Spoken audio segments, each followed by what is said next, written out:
Get 'em, Jimmy, where low shack at? The bottle's getting empty up the crack and we stacking chips, all of it's what I want. Plus money winners, that's what I'm on. You can say I'm gone. I prefer elevated pub sports radio. Time to get educated, get produced, leave the juice, letting loose with so much abuse that the bookies wanna call it truth. They getting slaughtered. Can't forget Jeff and low baggers in the chat. That's a lethal weapon 'cause we be pubbing.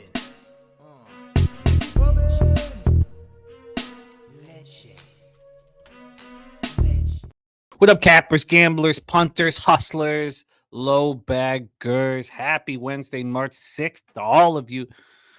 Thank you for watching Betting with the Bag right here on Pub Sports Radio. What a roller coaster ride yesterday. Seems like so many of these days are. I had some just tough late breaks in college basketball, which still allowed me to get to the black, but didn't help. Stayed very hot in NHL and NBA. Need that desperately. Now 2-1 plus 0.97 units in NHL. 3-1 plus 1.95 units in NBA. But 4-6 down 2.55 units in college basketball. It hurt. Holy Cross first half in Coastal Carolina. I was off to the races and pumped up. Robert Morris should have taken full game in that first half. Eastern Kentucky, what a debacle. Illinois -2. Tulane, I could say I just should have taken them first half.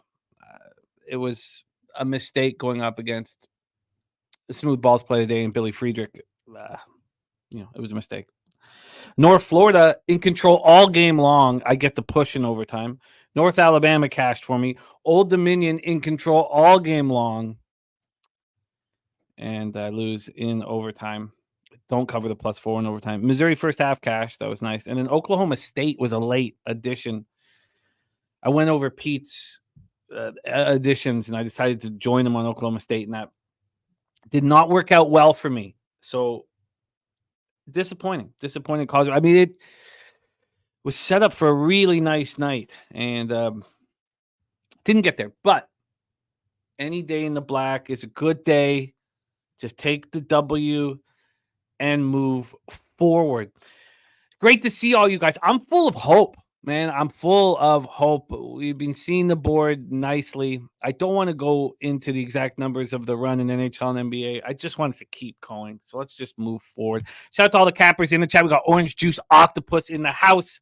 Said, good morning, everybody. Let's have a green day. Let's make that money. Old E says, what up, you filthy animals? Joseph Thompson ready to get to work. His best bet, Tennessee, South Carolina over 139.5. Let me copy and paste that. That's a very interesting spot. As you know, with Wednesdays and Thursdays, we go. So Tuesdays, we try to cap the whole board. It was a little more difficult this Tuesday. Fridays, we try to cap the whole board. And then Wednesdays and Thursdays, we go with the best bets from our guests. And Wednesday, it's Conor Mac, Daby Cab, and Mikey Money. And we go with their picks. Now, every single one of them is capping Tennessee, South Carolina. Every single one of them. So I'm going to copy and paste Joe T's over here. And there's Dan Kelly. Says, I'm not one prone to hyperbole. But with 9 minutes left in the game, Tatum makes a jumper to put Boston up 93-71. 8 seconds later, Dean Wade makes a 24-footer to start the greatest comeback in history. There it is from Dan Kelly. Dan Kelly, I gave you a big shout out yesterday for the futures that you got me on. You're putting me in wonderful shape for the season to end. And I'm very thankful. We played your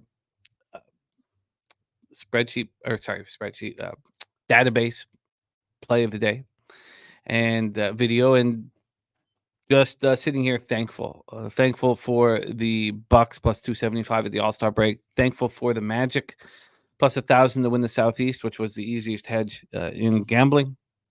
And then I wish I was with you on Wemby. And it was stupid. I remember saying that this is the perfect opportunity to open up the FanDuel account, get the $1,000 free bet, put it on Wemby plus 1,300. It's one thing saying it, it's another thing doing it.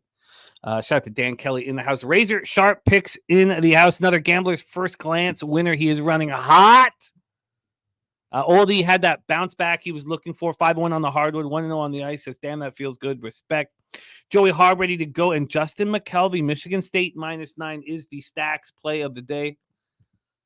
Let's copy and paste the Stacks play of the day on Michigan State because that game is being broken down.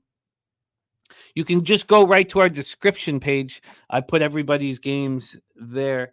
That game is I thought it was being broken down by our guy, Mikey Money. Maybe it's not. Maybe is that a CMAC spot? God, I was sure somebody was breaking down Michigan State. So I know. There it is. Yes, it is. Sorry, it's a Mikey Money spot. Stacks play today. We will break that game down, and I look very much forward to it. Let's copy and paste that. Brian Watson ready to go. Jay Smooth balls play today is Richmond -5.5. Get this -5.5. Here we go. So, get that. Make sure that's in the college basketball breakdown here. So I don't know how I missed that, but this is Joe T. There we go. All right, beautiful. Beautiful. Joey Harb, Justin McKelvey says no sweat, Orlando under. That was a great bet by you guys. Great bet. Beautiful. Such slow pace by both of them. I wish I had rocked with you guys on that one. Serious business. And the one that bothered me the most was not being on the Hawks. Talked about it. I stared at I kept going over and over it.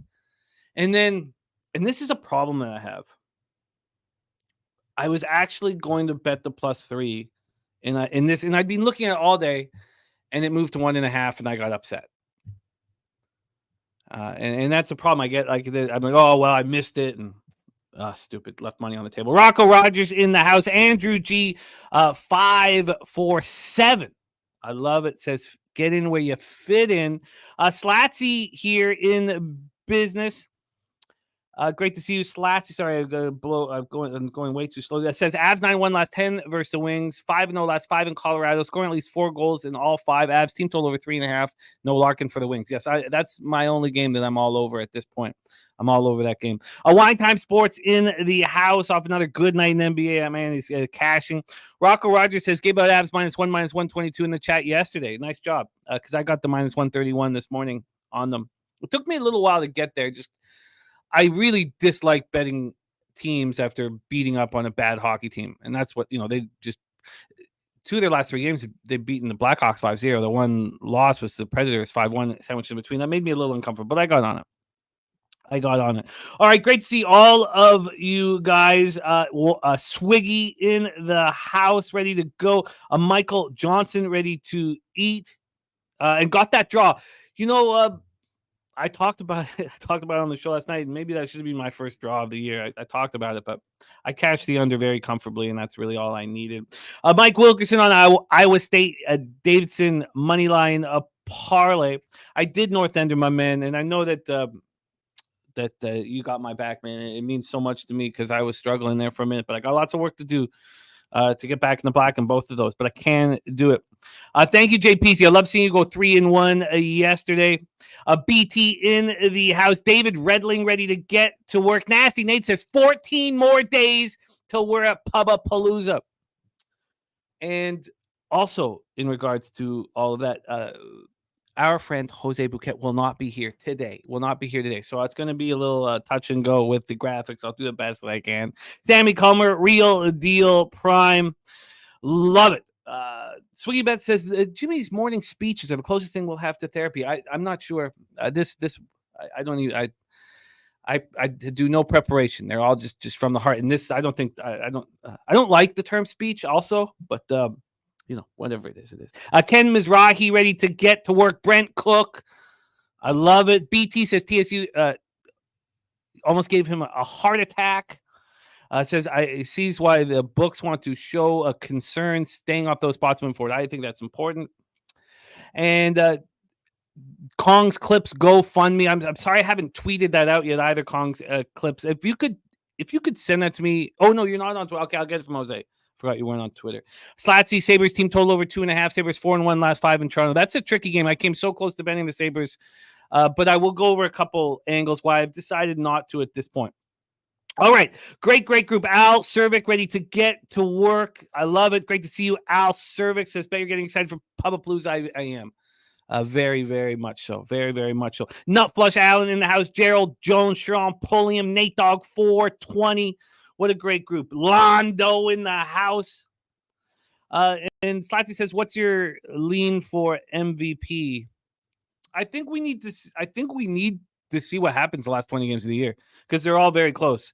Kucherov, I can't give it to because of how poor the Lightning are playing. I think that it'd be Austin Matthews at this point. And if the Lightning still struggle down the wire, how is McDavid not there instead of Kucherov? Who cares if Kucherov's leading by a couple points? But we'll see. We'll talk all about that. Kent Davies ready to get to work. Kelly McInnes, Stimmy OG, big on South Carolina. See, that's what we need. That's the kind of info because we've got 3 different cappers capping that game. So we got Joe T on the over, and we got Stimmy on South Carolina. That's what we need. That's what we need. Nunya running nice. Ken Mizrahi, Sabres in regulation tonight. I like that. There's Nordy in the house. Great to see you, Nordy, my man. We're thinking about you, Mike. Michael Johnson on McKinnon over 1.5 points. Tori Coker ready to go. And Slatsy says Big Val Nichushkin out tonight. Yeah. In all honesty, I was hoping that he would be in. Gerald Jones says great comeback by Texas State last night. Yes, you were all on Texas State. I was the only one on the other side on Old Dominion. And that one hurt, man. That one hurt. Old Dominion in control. Oh, God, that one hurt. And when they hit that 3 with 24 seconds left to be up 3, I was like, well, come on. Is Texas State gonna come down and hit a 3? Of course they do. David Redling says, why the Grizzlies hat? Well, they are playing this evening. And I am a Vancouver Grizzly fan, even though our best season was other franchises' worst seasons. I think what was our best season? 24 wins. Stu Jackson, wherever you are, keep 6, man. Look out over your shoulder every once in a while, because at some point, Stu Jackson, some dude's gonna come running up on you in a ski mask and a metal pipe and Nancy Kerrigan your knee, and then whisper in your ear, "This is for all of the Vancouver basketball fans," and then run off. And that man will be me, Stu Jackson. So keep a lookout, Stu. All right, let's get to work here. We are rocking NHL to get started. Another winning day. We are moving in the right direction. We're not going to have records up because Jose won't be here. But we are moving in the right direction. We were up just under 10 units in the last 7 days. I want more bad. Coming off a winning night last, I feel like we're seeing things clearly. So let's get right to work. Let me get over to the graphics. Here we go. NHL. We start at 7 p.m. Eastern. We have the Buffalo Sabres 29-29-4, 15-12-3 on the road at the Toronto Maple Leafs 35-18-8, 17-12-2 at home. We're at Scotiabank Arena in Toronto, Ontario. Kelly McInnes says sharpen up the chopsticks, and Al Cervix says stab in time. No, we can't. You can't stab the man. That would put me in jail for a long time. You can take out his knee. That would just put me in jail for a couple years if I get caught. Couple years. If I stab him, that now you can't even with the sharpened chopstick. Even the judges don't laugh at the sharpened chopstick. But let's roll here. We got the Yupi Luokinen up against Ilya Samsonov. There was a lot of spots here where I felt that the Sabres had a legitimate advantage, and they have one between the pipes. This is exactly the type of situation where the Leafs falter. And I wanted to back the Sabres badly. I've wanted to for a long time. There's been a legit move towards the Sabres, and that move makes... Actually, I guess there really hasn't. Wow, I thought there had been, but it's exactly where it opened. Exactly. Buffalo opens up at plus 158 yesterday, 2:19 p.m. They're at plus 158 right now. It's exactly where it is. From a total side of things here, this is sitting at a 6.5. It's minus 111 to the over. This opened up minus 107 to the over. There's been a 4-cent move towards the over. Samsonov is a problem. The Leafs goaltending is a problem. Are they going to do something at the trade deadline? Trade deadline Friday at 3 p.m. So we're going to get all this information coming out for moves. There's going to be a lot of moves. We know that for certain. Buffalo power play 17%, penalty killing 78.8%. Toronto power play 27.8%, penalty killing 77.7%. Sabres had their 2-game winning streak snapped in a 5-2 loss at home to the Jets on Sunday. Eric Johnson has been dealing with some sort of illness now for 2 weeks. I don't know what it is. He's missed the last 3 games. We know that Jack Quinn out for the rest of the month with lower body injury, and Matthias Samuelsson done for the season. A big loss for them. The Leafs come in off having their 2-game winning streak snapped in a 4-1 loss at home to the Bruins on Monday. The problem I have with taking the dog here, and I'm not going to be on the Leafs, is just that the last 5 losses the Leafs have suffered, they've followed with a victory. There's also a sickness going on there in their dressing room. David Camp and Connor Timmins are dealing with it. Mark Giordano out with a concussion. If I'm going to get to the black, and it's not easy when you go down 22 units, and I've been just going over and over how I have to keep everything clean. There has to be a viable edge. While I do agree that despite what happened with the Leafs coming off that 4-1 loss to the Bruins, despite that, they've won their last 5 games after a loss. I just don't feel like I have enough of an edge, even though I want the Sabres here. And I like the way the Sabres are playing. With all that said, at this point, because of those 5 straight games after a loss that the Leafs have won, I'm going to be off of this. Nordy says, I think the Leafs will be looking ahead to Boston tomorrow. You know, if the Sabres win here, you know, you double down on the Leafs tomorrow against Boston. I don't know if they are, Nordy, just because they lost. If they had have beaten the Bruins, I'd be sitting here on the Sabres.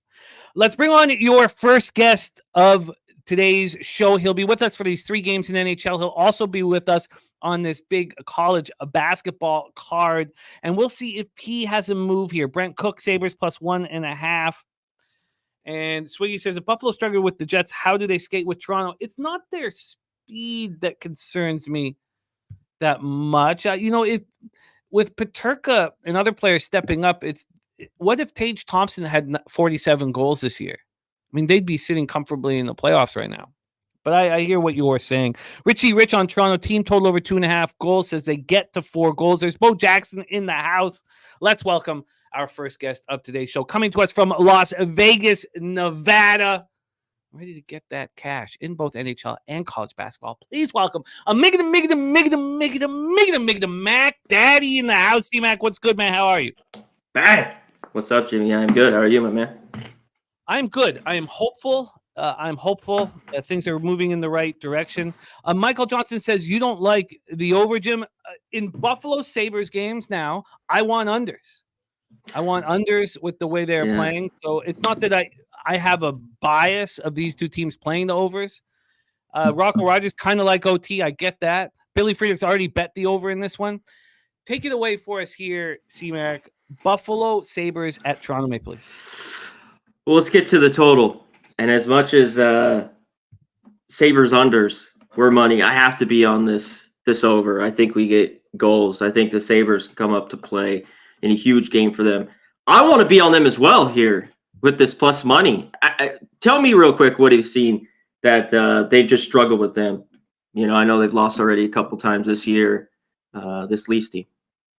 Historically, over the last 5 years at least, the Sabres and the Senators have given the Leafs a ton of trouble on big underdog lines. And it's just, you know, it's a huge game for Buffalo, and it's a huge game for Ottawa when they play Toronto. And it just seems like the Leafs don't care that much. I don't question. And they got the Bruins right on deck. They got the Bruins on deck. Look, I get it. I get why anyone would want the Sabres, but how can I get past the fact that they followed up their last 5 losses with victories? What happened was this team is showing heart. We saw it when Morgan Riley went down. When have I ever said that? In 6 years of doing these shows publicly, when have I ever said the Toronto Maple Leafs are showing heart? Well, you know what's been bigger, Jimmy, is those wins where they would just kind of crub and lose 4 or 5 straight. Where they, you know what I mean? Where they bounce back from these losses the last few years, because it's just been a problem of theirs. Now they lose this, and maybe they go on a little bit of a skid. I still don't trust the defense, the goaltending for the Leafs. In the end, if I think I bet the Sabres, I'm going to have it small by the end of the day. And I'm definitely on the over. And that's nothing crazy. I think Buffalo's been playing pretty good, and they did. They look slow. Jets came in at a low price. They were just right about minus 115 the other day. Beat them 5-2. But I thought they'd been playing pretty good hockey. They beat the Canes there in OT, and they had Tampa 3-2 in OT. Then they beat up Vegas, a Vegas team that's dealing with some injuries, that's not playing well right now. But still, I think, and they're hard to trust, Buffalo. But I think if you were just give the free bet type thing, how could you not want this plus money with the Sabres? But yeah, give me the over here. I think we get some goals. And another important question here is Nut Flush Allen. I mean, I have Samsonov in net. If this team wants to make a run in the playoffs, doesn't it have to be Joseph Woll that steps up? Because I guess, do we feel like we've seen enough of Samsonov at this point? I don't think they know. Ellie's saying it's confirmed now. It's confirmed. Yeah, he is in. So that Samsonov, which is what I thought. But all right, so let's line shop for CMAC on this over. Thank you guys for joining us. It's a funny situation. I don't mean to get too much into what the hell's going on with my action, but this last week has been one of the most important weeks of my entire career. And I don't know how I would have rolled into San Antonio without it. And I feel really good. I feel really hopeful.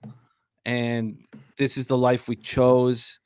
And I'm excited to be here, and I'm excited to hammer the board. And I hammered the board yesterday. I was not holding back. I was risking a lot. And so I like it. I'm excited to be here. I'm pumped up. The best over right now, it's interesting, is my bookie. My bookie juicing the under. That's a very interesting spot. So since 3:32 this morning, there's been a 15-cent move to the under at my bookie. And I know the capper that runs that book, and he's very good. That's an interesting move. You don't see that anywhere else here. So he's asking for it, the money on the over. But at Pinnacle, they've moved it 4 cents towards the over. The under was juiced to minus 110, at 7:30 last night. So, it's valid if you trust Pinnacle's line moves more than my bookies. But I do know the guy who runs it, and he's very, very sharp. That's why he got the job. But let's lock CMAC in. CMAC is on the over 6.5 at minus 105, available right now at my bookie. Okay, let's roll. And Richie Rich saying Buffalo on the road 5-0 to the unders. Look, I watch these Sabres games closely, and with Peterka stepping up and with Owen Power getting more and more comfortable, taking some pressure off of Dahlin, Matthias Samuelsson coming back next year. Yeah, it's just a little bit different. The Leafs they jump on teams. I don't think they want to really play defensive hockey. Do you know what I mean? That's the only in this game. But I totally agree with what you're saying. They want to win 6-2. That's just how they do it. I'm comfortable being off of it. CMAC moving on the over 6.5. All right, let's move on. 9:30 p.m. Eastern. Detroit Red Wings 33-22-6, 15-12-1 on the road at Colorado Avalanche, 38-25, 24-6-0 at home, Ball Arena, Denver, Colorado. Now, our action, when you have, when you're hammering the board, I had 11 bets in college basketball. Yesterday, I had 4 in NHL, and I had 4 in NBA. It takes a lot of energy. Oh, yeah. Just watching what's going on with your money. I felt exhausted at the end of last night, and I didn't feel like anything was jumping at me, although I wanted the Sabres. I didn't feel anything was jumping at me. And I was like, you know what? Just sleep on it. I slept on it. Oh, thank you. Sorry, change the header, please. Thank you very much there, Slatsy, my man. Then when I woke up and I did a full cap, which I had kind of set up, but then everything came to the forefront for me in this Red Wings Avalanche. And the biggest part of this Red Wings Avalanche, there's many, many angles and layers to it. But you have to start with Dylan Larkin not being in the lineup. He's been phenomenal. You know what? Slatsy talking about MVP. Dylan Larkin should be in that conversation. Now, but he should be in the conversation. I know he won't be one of the 3 nominees, but He has been so Yeah, but good. he's there, Oh, in the conversation, down the line. I agree. Most valuable player to your team. I mean, at this point, I don't see how he wouldn't be. He's been so good at winning faceoffs, leading the power play, leading everything. He's just been phenomenal. And now he's not in the lineup. Now, you guys remember when he wasn't in the lineup last time? They played the Rangers. And I was saying, and I remember this cap with you guys. I was saying they can't score without Larkin. I'm telling you, I watched them play without Larkin. They can't score. Now, and so I took the under 2.5 against the Rangers, and I took the Rangers on the -1 line. The Rangers made it 1-0, and then the Red Wings scored 2 goals in like 15 seconds. And one was a Moritz Seider power play where it was just a little wrist shot from the blue line that had eyes. And then they scored again, like 12 seconds. Fabry just 12 seconds later was kind of a fluke. And then they didn't come close to scoring again. But what they did was they played very, very good defense. And we're talking about a Red Wings team that had won 6 straight before losing 2 straight. One of those wins was a 2-1 overtime win at home versus Colorado on February 22nd. Now, we watched the Oilers-Bruins game in Edmonton. I said, how can the Bruins possibly play a back-and-forth game against the Oilers? You have to just pick your spots, have passed the step up. And I took the under, and I think you took it with me. I think I got you on the under. Look what happened yesterday, though. Exactly. I know. That's what we were thinking. Yes. Exactly. And it bothered me so much because I was only on the Oilers -1. It bothered me so much with that 0-0 first period. I was like, this is what we called last time they played. And you got to go back to the well when you feel strongly about a cap that doesn't go your way. Sometimes the puck just bounces a certain way. And the only thing that kept me thinking about not moving on the under 6.5 here, which I did at +101 at Pinnacle, was the fact that their last game was so low scoring. But I'm sitting here, you're bringing up Joe Valero to take over the first line, and I think that's a good idea. Let Comfer be on the second line. Comfer can move. Comfer's also listed on the fourth line. The way their lineup is set up, I'm not really sure exactly what they're going to go, on the ice with, because they have it set up here with Veleno on the first line with Kane and DeBrincat, Comfer on the second line with Raymond and Rasmussen, and then Fisher on the third line with Kopp on the fourth line. That's a very defensive group, except for Veleno and Kane. And if you have a line that's Veleno and Kane, you can call it your first line or whatever. You're not going to play them 17 or 18 minutes a game. It's too touch and go defensively. So here we go. Lyon is someone I trust. He's not been excellent, but I trust him. Georgiev is starting to look better in between the pipes. Both penalty kills are excellent. Detroit penalty killing at 80.9, Colorado at 80.8. So both penalty kills are trustworthy. Colorado power play just 24.2 this year, and Detroit power play at 22.7. Literally cut it down to 12.7 without Dylan Larkin on the ice. Then we have the Avs bouncing back from that 5-1 loss in Nashville by beating the Blackhawks at home 5-0 on Monday. Josh Manson is day-to-day with a lower body injury. So with all that being said, I think this is a great price for the Avalanche on the -1 line.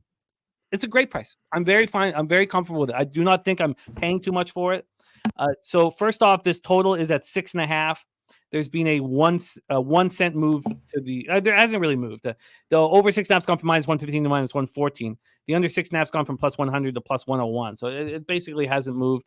From a money line side of things here, we have the Avalanche at -190 at Pinnacle. This has gone up to -201 and then back to -190. I'm very comfortable with this over. Now, Nate Dogg leaning to the over in Colorado. If the over in Colorado cashes, I do not believe it's because of a 4-3 overtime game. I believe it's because Colorado puts up 5 goals. And then I cash my -1 line. So I'm very comfortable with this spot. So take it away for us here, CMAC. I'm on the Avalanche -1. That I got a worse line than it's available now. I got a -131. I could get a little bit cheaper, just slightly cheaper. And I'm on the under 6.5 +101. Take it away, CMAC. Floor is yours. A big one in Ball Arena in Denver, Colorado. Shout out to all the chat. These guys, DC Capricorns, Clips, Markel, shout out member for a year, baby. We appreciate it. Real Deal Prime, Kelly McInnes. Swig, Nate Dogg, all you guys, Phil Eagle Flyer, appreciate you. Yeah, I love this. I was on the Red Wings just at that, what was it, 10 days ago in that 2-1 OT. The game was tight. Both, I think, had 30 shots on goal. It was a very good game. One thing is this Red Wings team has just struggled in Denver, and Avalanche have owned them. I love how good they've been at home. I mean, McKinnon's been unbelievable at home. I think he's at point in every game, right? Every single game. He's got every single game. I know some people already thrown that in the chat. Whether you look at his points over 1.5, a goal. Go ahead. Oh, there was one game where I did not expect the Avalanche to score, and I was like, I would like to bet the under on this one. I'd like to bet the under, and I didn't. And he got a second assist on an empty netter. Yeah. They won 3-1. He kept it alive, and I would have just lost it if I had, But yeah, I'm right with you here. Avalanche at home. I think they take care of business. Larkin's really big for them, and you mentioned with him, I don't know what they want to do. They need to play that style in defense, but I don't know if it's going to happen. They could just get hit in the mouth and be down here 2-0, 3-0 quick. I didn't want to double up. I don't know if I get to it because this was, to me, was another first period puck line minus the half. It's right around plus 125 because I was just going to go full game puck line, but that's something I might have a smaller play on. I think they jump on the Red Wings here early and often. It's just been a struggle for them, and without Larkin, I don't think they have it here. Avs at home, money line, puck line. Give it to me. Best number you got.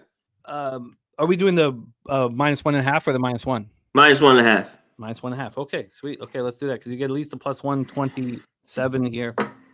Let's grab it. The best puck line for the Avalanche is it says plus 128 here on but I've got it open, my account open. So we'll give you the minus 1.5 for the Avs at plus 127. Avalanche minus 1.5. Plus 127. All right, we are in business. Lucky Power in the house. And there's the Reaver. My guy, the Reaver in the house. And we got to hang out with him in San Antonio. He came and met us at Retama Racetrack on the Sunday. Says, when is San Antonio? It's in 2 weeks, man. In 2 weeks. 2 weeks today, I will be landing in San Antonio alongside the Nuke Worker and Mr. Gokster. We're going to be ready to rock. So, yeah, the Reaver, we got to see you. Got to see you there. We also have Taint play of the day is in. It's Butler minus 3.5. He says he also loves Richmond. Let me make sure that's copied and pasted here right under J Smooth. Smooth Balls play of the day. Let's get that here locked in. So it's the week. Well, we're getting there on the Wednesday the 20th. The Reaver Wednesday the 20th, but we'll be there Wednesday, Thursday, Friday, Saturday, Sunday. So, but the dates here are the 22nd to the 24th. That's Friday, Saturday, Sunday. Okay, so let's roll on. CMAC has moved on the over 6.5 in Buffalo, Toronto. He's on the Avalanche minus 1.5 plus 127. I'm on the Avalanche -1 and the under 6.5. And the spreadsheet play today is Colorado -1 from Ron Crawford. So, we're all in agreement. Another really important thing here, and this is so crucial to us hammering the card every day, is keep a close eye on what the Red Wings look like in this second opportunity here without Dylan Larkin with so much on the line, because he's not coming back for 2 weeks. So if they're playing a really tight defensive hockey, we're going to be able to bet unders with them. The market won't be able to adapt in time. If they're getting beaten up, we'll know we can fade them. So just keep a very close eye on how they play. This is a huge superstar out of the lineup. And Stimmy OG big on the over 6.5 in Ottawa, Anaheim. Let's roll into that spot next here for us. The final spot on the NHL card before it's best bet time in college basketball. Here we go. 10 p.m. Eastern, the Ottawa Senators 25-31-3, 8-17-1 on the road to Anaheim Ducks 22-36-3, 9-21-1 at home. We're at the Honda Center in Anaheim, California. An angle here that our man Mikey Money will be talking about on last call is the revenge factor when a team loses at home as a favorite to an opponent and then goes and visits them. It's a huge angle that Mikey takes right to the bank. And it's in play here. But for me, there's so much volatility in this hockey game that I find it difficult to trust it. And the angle here, and you guys know that I really like the psychological side of things a little more than the what model-based capping. But I truly believe the Senators getting into the sunshine and getting to the West Coast is the biggest factor. I really do. They've lost 4 straight. They're not going to make the playoffs. It's been a horrific year. Not a lot of people liked Melnick, their owner, but he died. Then we had Staios take control. They fired DJ Smith. You bring in Jacques Martin. You bring in Alfie. I mean, it's just been so rough for Ottawa. And I went through their lineups like very closely in the last 18, 19 hours and Anaheim's lineups. And I just simply felt that the volatility was too high here. You also have Forsberg day-to-day with lower body injury, and Korpisalo's been very sick. Now, Korpisalo's listed, but he's been sick. Slappy says Sens and Ducks 1-9 to the under in their last 10 games. Ottawa power play at 16.4%. It's poor. And 73.7% penalty killing, awful. Anaheim 19.6% power play. It's a little better. 75.5% penalty killing. Now it's a little better year long, but they're missing 3 centers right now. Mason McTavish, and I think Mason McTavish is the best player on the Anaheim Ducks. I think he plays for Team Canada next year, and I know that a lot of people think that's the most ludicrous statement ever. But you wait. I think Mason McTavish plays for Team Canada next year. So it's next year, right? The Olympics is next year, right? It's next. I don't know, but it's got to be next year, right? And then, but they're missing 3 centers right now. So Zegras, McTavish, and Leo Carlson are all out. McTavish and Carlson are both day-to-day, but they both missed the last 2 games with their ailments. Despite that, the Ducks are playing pretty strong defensive hockey, and a lot of people want Adam Henrique. I mean, he's highly sought after here at the trade deadline, so I want to see if he's going to be, traded. The Senators coming off their 4 straight loss, 4-2 at the Flyers on Saturday. Josh Norris and Zach McEwen are hurt. So now you take 2 centers off of that lineup. Travis Hamonic's been dealing with the undisclosed injury, so he's unavailable. And the Ducks have been playing pretty well. And the Ducks also have Gibson sick. Richie Rich says Ottawa money line, team total over 2.5 easy. Says lay the juice first period, over a half goal for Ottawa as well. Now, I think psychologically, truly believe the Senators in a 4-game losing, getting to go to California and play a bad hockey team in Anaheim is a really nice spot for them. In saying that, why would anybody want them as this big of a favorite? So right now, Ottawa's at minus 169. We saw it with the Penguins. There's a reason why these teams are such big favorites. Open up at minus 150 and 19-cent move towards them. Yeah, they're probably in business. I should probably move on them. This total is at 6.5. It's minus 124 to the over. This opened up at minus 125 to the over, so we've had no movement on the over. And our guy, Razor Sharp Picks, much love, man. Go get that cash, my guy. Thank you for rolling with us. Rocco Rice says, I want to know if Carlson and McTavish will be in. Yeah, I think it's important. Let's hear what our guy, C-Mac, has to say about this one. Take it away. Senators, Ducks. Yeah, I think that's important. I'd like to know if they're in as well. And he didn't. I know he's after in the trade deadline for Toronto as well. Man, he was nowhere to be found last game. But anyways, flip it to Ottawa. It looks like Tkachuk will be back. You talked about Korpisalo's dealing with a sickness. Maybe this is a good thing. And you talked about the revenge. That's like the lone thing that I like, because I think this is crazy that they're favored. Right here, at minus 160. I think it's nuts. I thought it was nuts last night that the Yotes were that big a favorite. And maybe the Blackhawks have been that bad, but and they were off a great win against the Caps where they jumped all over them. What was that on Sunday morning? But still, that line got wild. I have to take the Ducks here. If they win this game and I'm not on it here today on the short card, I'm going to kick myself. You talked about how better they've been playing just at a team. That's why I'd like to have those guys in and wait, but we do the show in the morning. So I just got to roll with it. But I know the Sharks, the Devils team that's just fallen apart, but they got wins there. I thought they played well about a week ago against the Kings. And that game was tough. They just didn't get enough chances versus Vancouver in that game. They got the quick goals 1-1. They just kind of just fell apart, couldn't get any chances there late. But yeah, give me the best number here on the Ducks. It's a very, for me, I'm smiling because it's going to be fun now. I feel like I don't have to bet it. I can just kind of live vicariously through your action. Going up against this line move is a ballsy thing. And maybe they win. I hear Ottawa. You're right though, Jimmy. Going out west, all the sunshine. They're in the fucking ocean, swimming, having a great time. And that's they need after 4 games. Well, we've just heard from JPZ that it's rainy and shitty out. So yeah. Oh, I just heard that they were talking about when I was going through the stuff this morning. Ottawa, oh yeah, they were like they needed it desperately. But I don't know. I don't think there's too many fairy tales. I want the dog. I'll take him. Plus 152 for these Ducks. Billy Friedrich finding it plus 150. All right, that is our NHL breakdown for Wednesday, March 6th. We have a beautiful card that I can't wait to attack tomorrow. Let's set that. I guess it just moved 2 cents, says Latsy, plus 150. Had that plus 152. But let's give you that. Move over here. Okay. Let's lock that in for you here. So this is our action. C-Max on the over 6.5 in Buffalo, Toronto. He's on Avalanche minus 1.5 at plus 127. Ron Crawford spreadsheet play today is Colorado minus 1. I'm on Colorado Avalanche minus 1 at minus 131. And I'm on the under 6.5. And I can't wait to watch the hockey game. C-Mac is on the Ducks here at plus 150.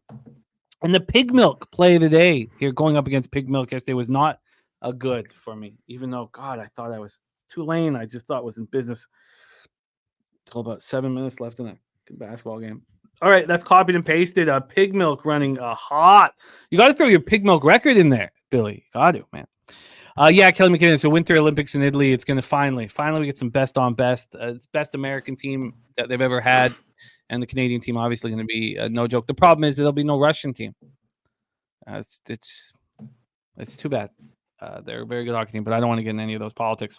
All right, let's move on to college basketball here. C-Mac, I got to set this up for a second. So let me hit this real quick. Let me touch on Mike's. Go ahead and do it.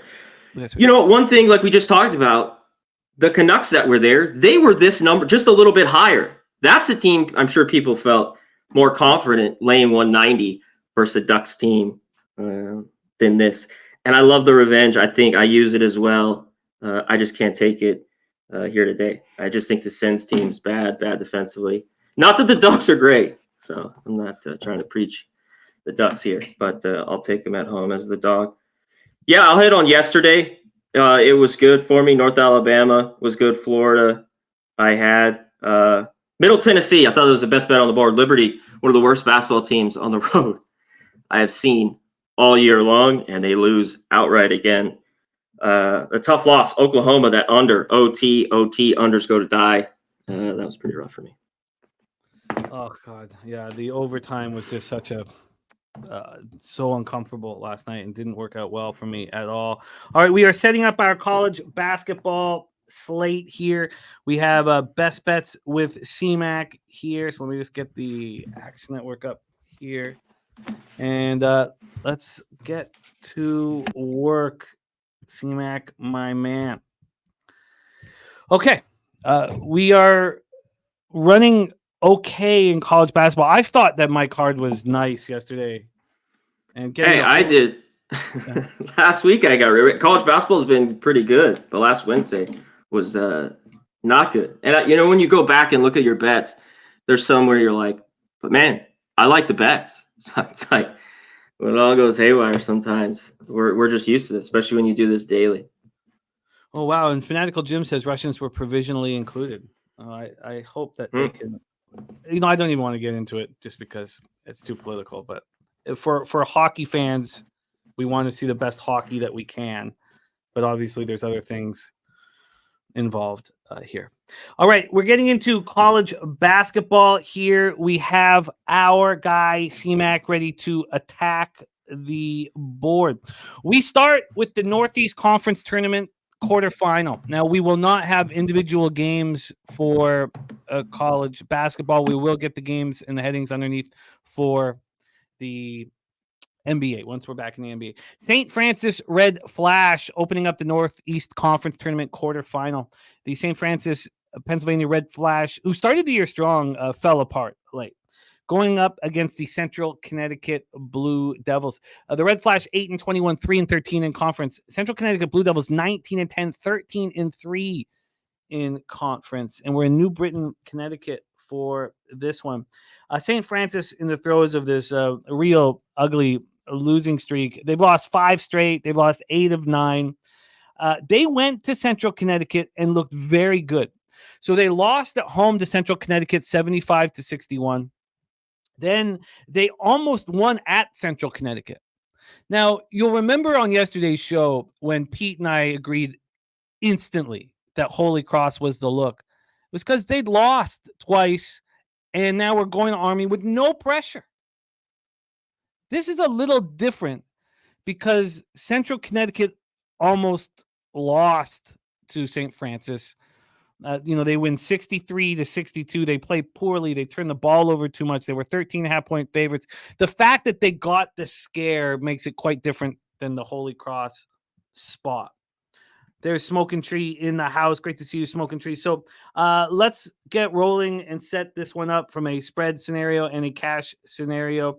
We have the Red Flash as 14.5-point dogs at BetOnline. Again, if you guys are looking, if anyone's looking for a new account, hit the link on our website. We have a BetOnline, Bovada, MyBookie. BetOnline will give you a 100% bonus up to $1,000, and it does not have to be Bitcoin.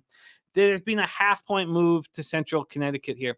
There were some things that really bothered me watching everything play out yesterday, talking about reading the market. We saw how enormous a favorite North Carolina was. There's reasons for this. Everyone talking about how scrappy Notre Dame's been playing. They got absolutely annihilated. The market was telling us that. And I just can't believe it wasn't on my card. And I know you guys did the same thing with Kansas State, and that bothered me not having it as well.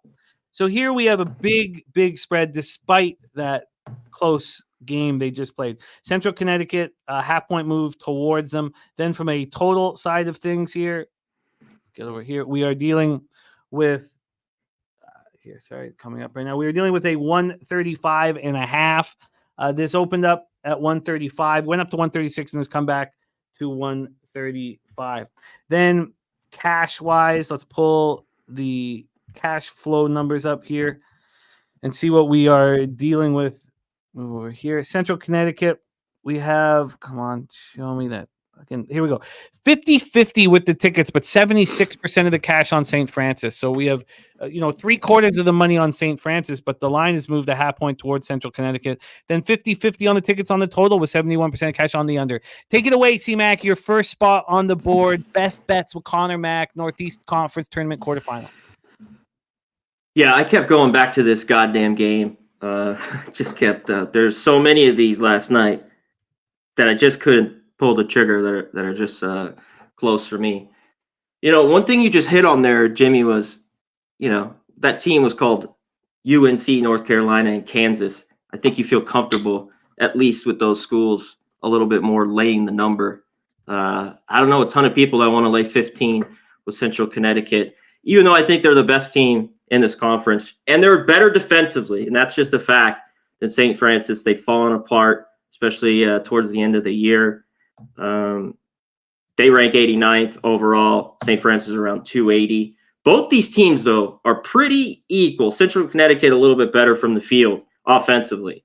I mean, they're a little bit better from the free throw line, 32% from three, not very good. And one of the biggest keys here, Central Connecticut, they've laid a number like this a couple times. So they did already to St. Francis, and they just lost. I know it was close. They barely covered the number against LIU by a point, and they just lost to Stonehill. I just don't know if this team's ready to be laying 15 points. I don't buy it. Maybe they win by 16. This was one I just had to take. I had to gobble the points. It's fucking ugly. I don't know if you want to watch it, but I had to take St. Francis here, plus 14.5. Well, and they're 2-13 on the road, Jimmy, but they were 7-8 on the year, St. Francis. If they just have a decent shooting night, take care of the ball, I think they cover this number. Well, let's give you the best number available here for the dog, St. Francis, plus 14.5 at minus 108. is the best that we have here. Plus 14.5 Beautiful. at minus 108. And CMAC is on the board. CMAC plus, St. Francis. Okay, let's move on to the next spot on the board. Now, this one's going to be fascinating. We're going to have each of our guests using this game. So best bets from each of our guests on this game. Not only that, by the way, we have our guy, Tone Miggins, coming in. Tone and Justin McKelvey with you on St. Francis. Tone Miggins, Miami first half over 71.5 for a unit, and Miami first half -3. So he is on the Hurricanes here. We heard from Joe T that he is on the over. We heard from Stimmy OG that he's on South Carolina plus 5.5. There's our guy JT in the house. What up, JT? So let's roll. Patrick Burns rolling with us too. Nice to see you. Number 4 ranked Tennessee Volunteers, 23-6, 13-3 in the SEC. At the number 17 ranked South Carolina Gamecocks, 24-5, 12-4 in the SEC. We're at Colonial Life Arena in Columbia, South Carolina. Tennessee playing very good basketball right now, winning games and winning them comfortably. South Carolina had that losing streak, smaller losing streak, but had it, snapped it by winning at Ole Miss 72-59, then won at Texas A&M 70-68, and then beat Florida at home 82-76. The Volunteers, on the other hand, they've won 6 straight games and are playing very good basketball. And they lost.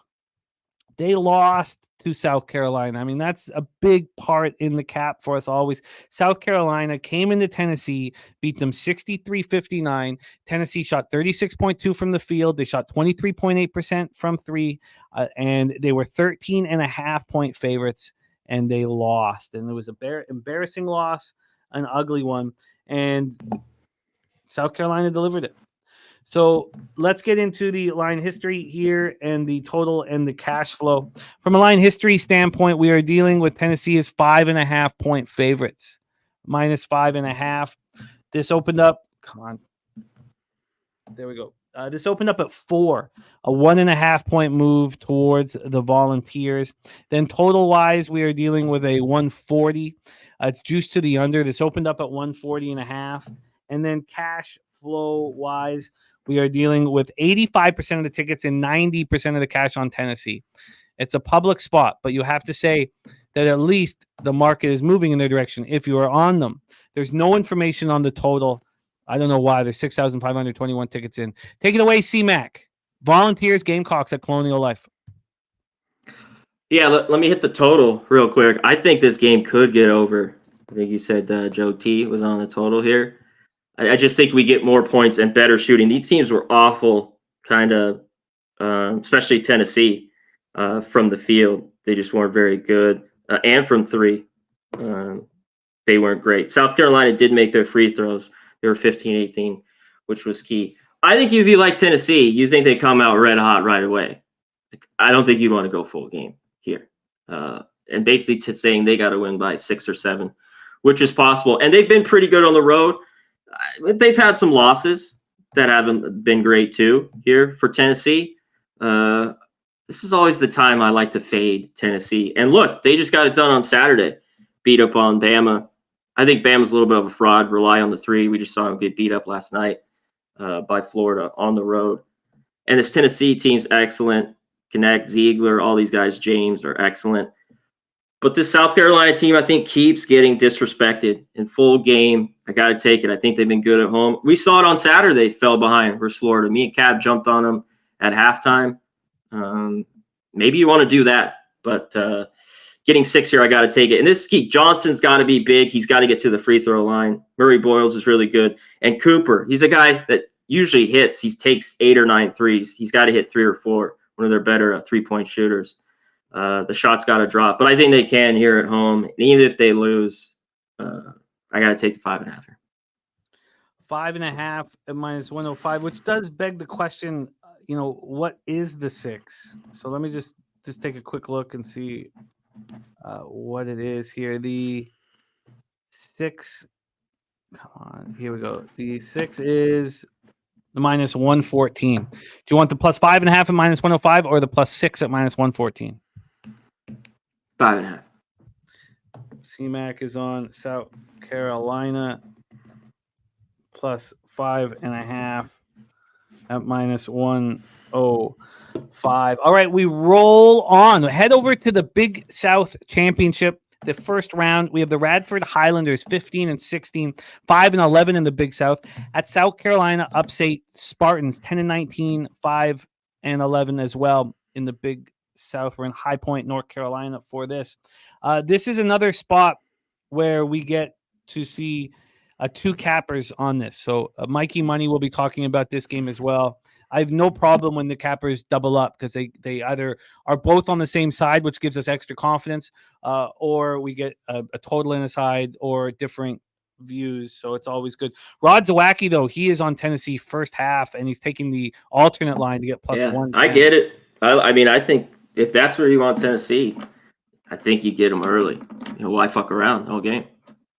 Our guy Fat Wally heading to the doctor for heart testing says hopefully to be cleared for pub 3. Wally, we need you, Wally. We need you. So stay calm. Stay calm. If that means to stay away from the ponies for a couple days, man. Yeah, keep the everything down. The blood pressure, the heart down. We need you so badly, man. So love you, Wally. All right, so let's take a look at the line history here for this one. This one pops off at 8 p.m. We have total-wise, it's sitting at 140. This opened up at 142. This got down to 139, but we have a 2-point move towards the under. There's our guy, Wally, donating $10. We love you, man. What a guy.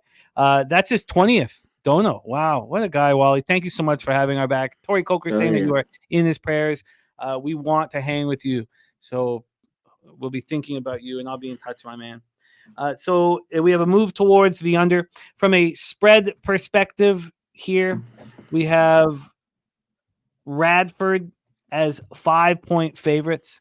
They opened up at 4. This has bounced all over the place. Gone up to 5, back to 4. Now it's back up at 5. We have a 5-point move towards Radford.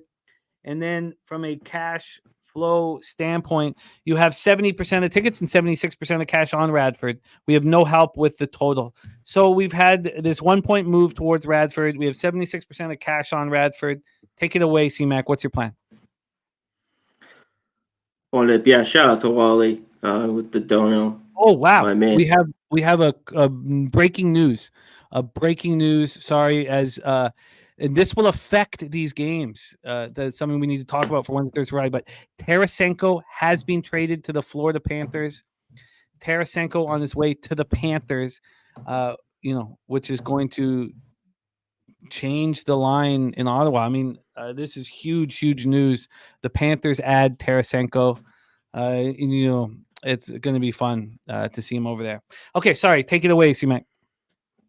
Yeah, I'll hit on Patrick's question here. The only thing is I don't do totals and like outline them or anything. I just think we get more points in this game with that number when we just had such a low scoring one in the first. But yeah, I love this matchup. I love betting on this conference as always. Radford were 8-point favorites. They won by 3, and they were 1.5-point favorites and lost straight up. This upstate team finally got a win. They kind of had a losing streak that was tough. Some close losses to Gardner-Webb down the stretch, teams like that. Radford, on the other hand, a little bit better. This team shoots the 3 better, a better jump shooting team. They lost the last couple coming into this one. And I do think they're a little bit better. This is just gritty. These teams know each other so well, Jimmy. It's wild. In the last 5 matchups, Upstate's won, and the losses they've had to Radford have been 5 points or less. Most of them 3 points, 55-52, 64-61. Upstate won 65-60. These games are just tight. One thing with Upstate, they're good inside. They're good at, from the 2. They're excellent. They got to get on the boards here and bang around. Neutral floor here. Give me the 5 with Upstate. This game's tight. Let's give you that 5. Yes, they played against each other twice. Radford's won 2 of their last 7 games, and they lost at South Carolina Upstate. So we have CMAC moving here on USC Upstate. Let's give them the best line available. Can we get them a 5.5? That's not a legit book that's offering that 5.5, so I can't give you that one. We have just a +5 at minus 105 at this point. Can you find the 5.5? Hold on one sec. Let me see if this is USC old. Caesars. State plus 5 minus 105. Okay, we're going to see if we can grab you that, See it. C-Mac. But you are in business. Let's move on to let me know too if we can find one. We will add it. But let me set up the next spot for you. Next spot for C-Mac, we head to Moody Coliseum in Dallas, Texas. We have some American action. East Carolina Pirates 14-15, 7-9 in conference at the SMU Mustangs, 19-10, 10-6 in conference. We're at Moody Coliseum. Let's get into the line history here for East Carolina SMU. We have East Carolina on the throes of a 3-game losing streak. Just lost at North Texas badly, 84-69. Looked like they turned it around. SMU's also been losing. They lost at FAU, lost at USF. And then for that home game that you think would get them to bounce back, they lose 77-73 to UTSA. So we have both teams in the throes of 3-game losing streaks. From a matchup standpoint, they faced each other, and it was a 75-64 victory at home for SMU. But back then, SMU was 11-5 and looked very strong. That's not the case anymore. I mean, well, they're 19-10, so but they don't look quite as strong, especially with this 3-game losing streak. Michael Johnson says, check out the over 6.5, and the Ducks just dropped 13 cents from 128 to minus 1 to 113. Oh, and Billy Friedrich said he can find you. Yes, David Redling, Tarasenko just traded to the Panthers. We were let Rocco Rogers let us know that. Do you want that plus 5.5 and minus 115 at Bookmaker? No. Comfortable with 5? Okay, I like it. Okay, so here we go. East Carolina, SMU 11.5 point favorites or 12 depending on where you shop. My bookie has the 11.5. Pinnacle has the 12. Bet Online has the 12. Bovada has 11.5. This opened up at 12.5. There's been a half-point move towards East Carolina, and then from a cash flow standpoint here, we have 50-50 on the ticket count. No help, but we do know that 86% of the tickets and 95% of the cash is on the under. This total opened up at 141.5, and it had moved to the over initially. It had just moved a point to the under, and that move happened about 22 minutes ago. Take it away for us here, C-Mac, your next spot on the board, East Carolina Pirates, SMU Mustangs. Yeah, I want to hit the total here. I think East Carolina can hang around. They're so streaky and not great scoring at times. SMU's been way more consistent. I almost wanted to isolate them, their team total here. But, when last time they played, this total was, I believe, 136 or 137. And that's what I had here. I think we're a little skewed with these teams here, Jimmy. They play FAU. They play Memphis. They play Tulane. And they just get inflated. They've been scoring a lot of points in conference. East Carolina, to be in this game, has to slow it down. They just can't get up and down. When they do that, they'll get blown out in this game. So this was a value spot I had to take. I thought it was off. So give me the under, the best number you can get. I owe 142, but if it's 141, give it to me. Let's find the best number here because it is moving down as we speak. But my bookie hanging a 141.5. That's the best we can get you. All right, that'll work. I owe 142, so under 141.5 at minus 110 for. Yeah, this was January 13th. It was a 136.5. Wow, I get it. Yeah. All right, let's roll on. We have a big one next up for C-Mac. 2 games left for C-Mac before Daby Cab joins us, and we have a big one.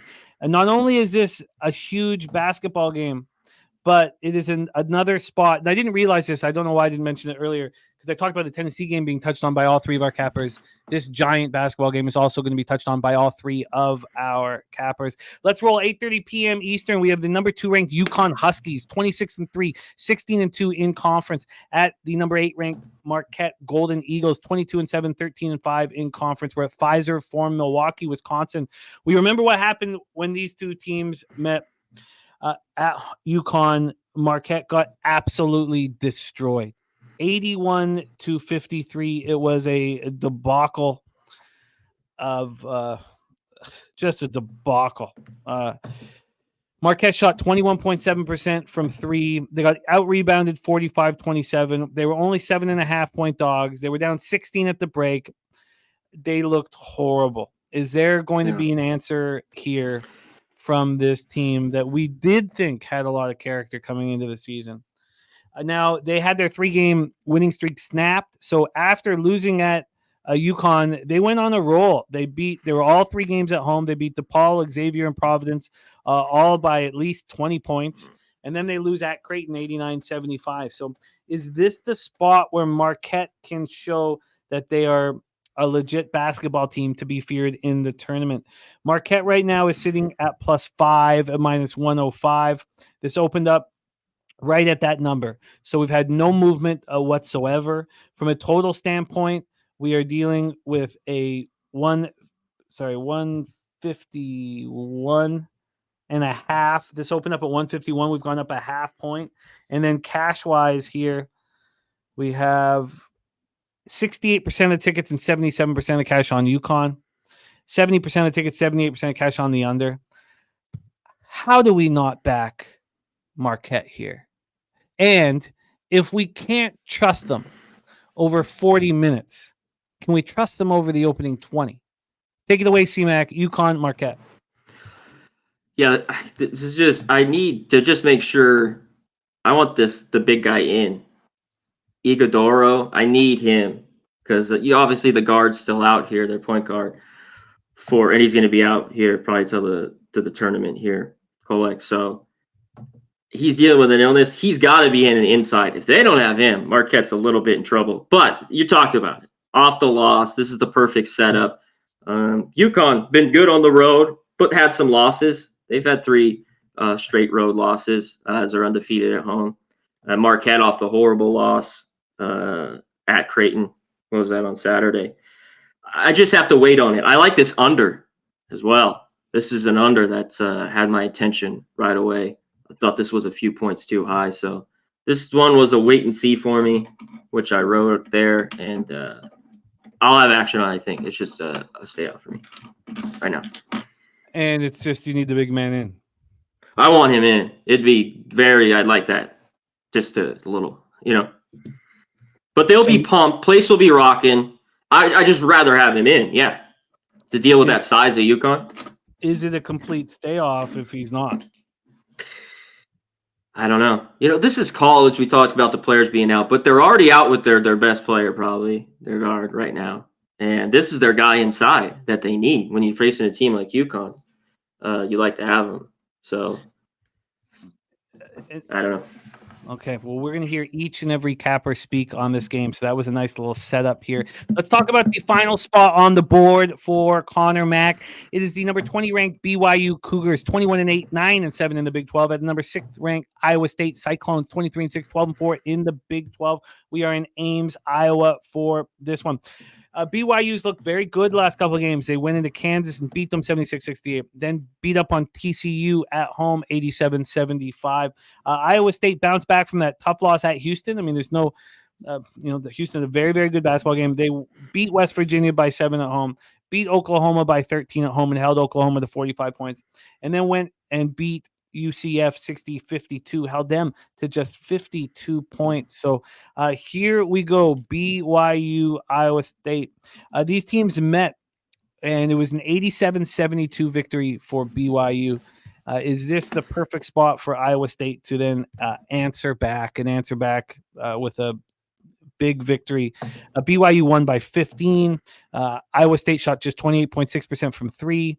BYU was 3.5-point favorites and completely took over in the second half of that one. Take a look at the line history here for this one. We have Iowa State as 7-point favorites right now. 7-point favorites. They opened up at 6.5, got up to 7, bounced back 6.5. We're at 7.5 last night.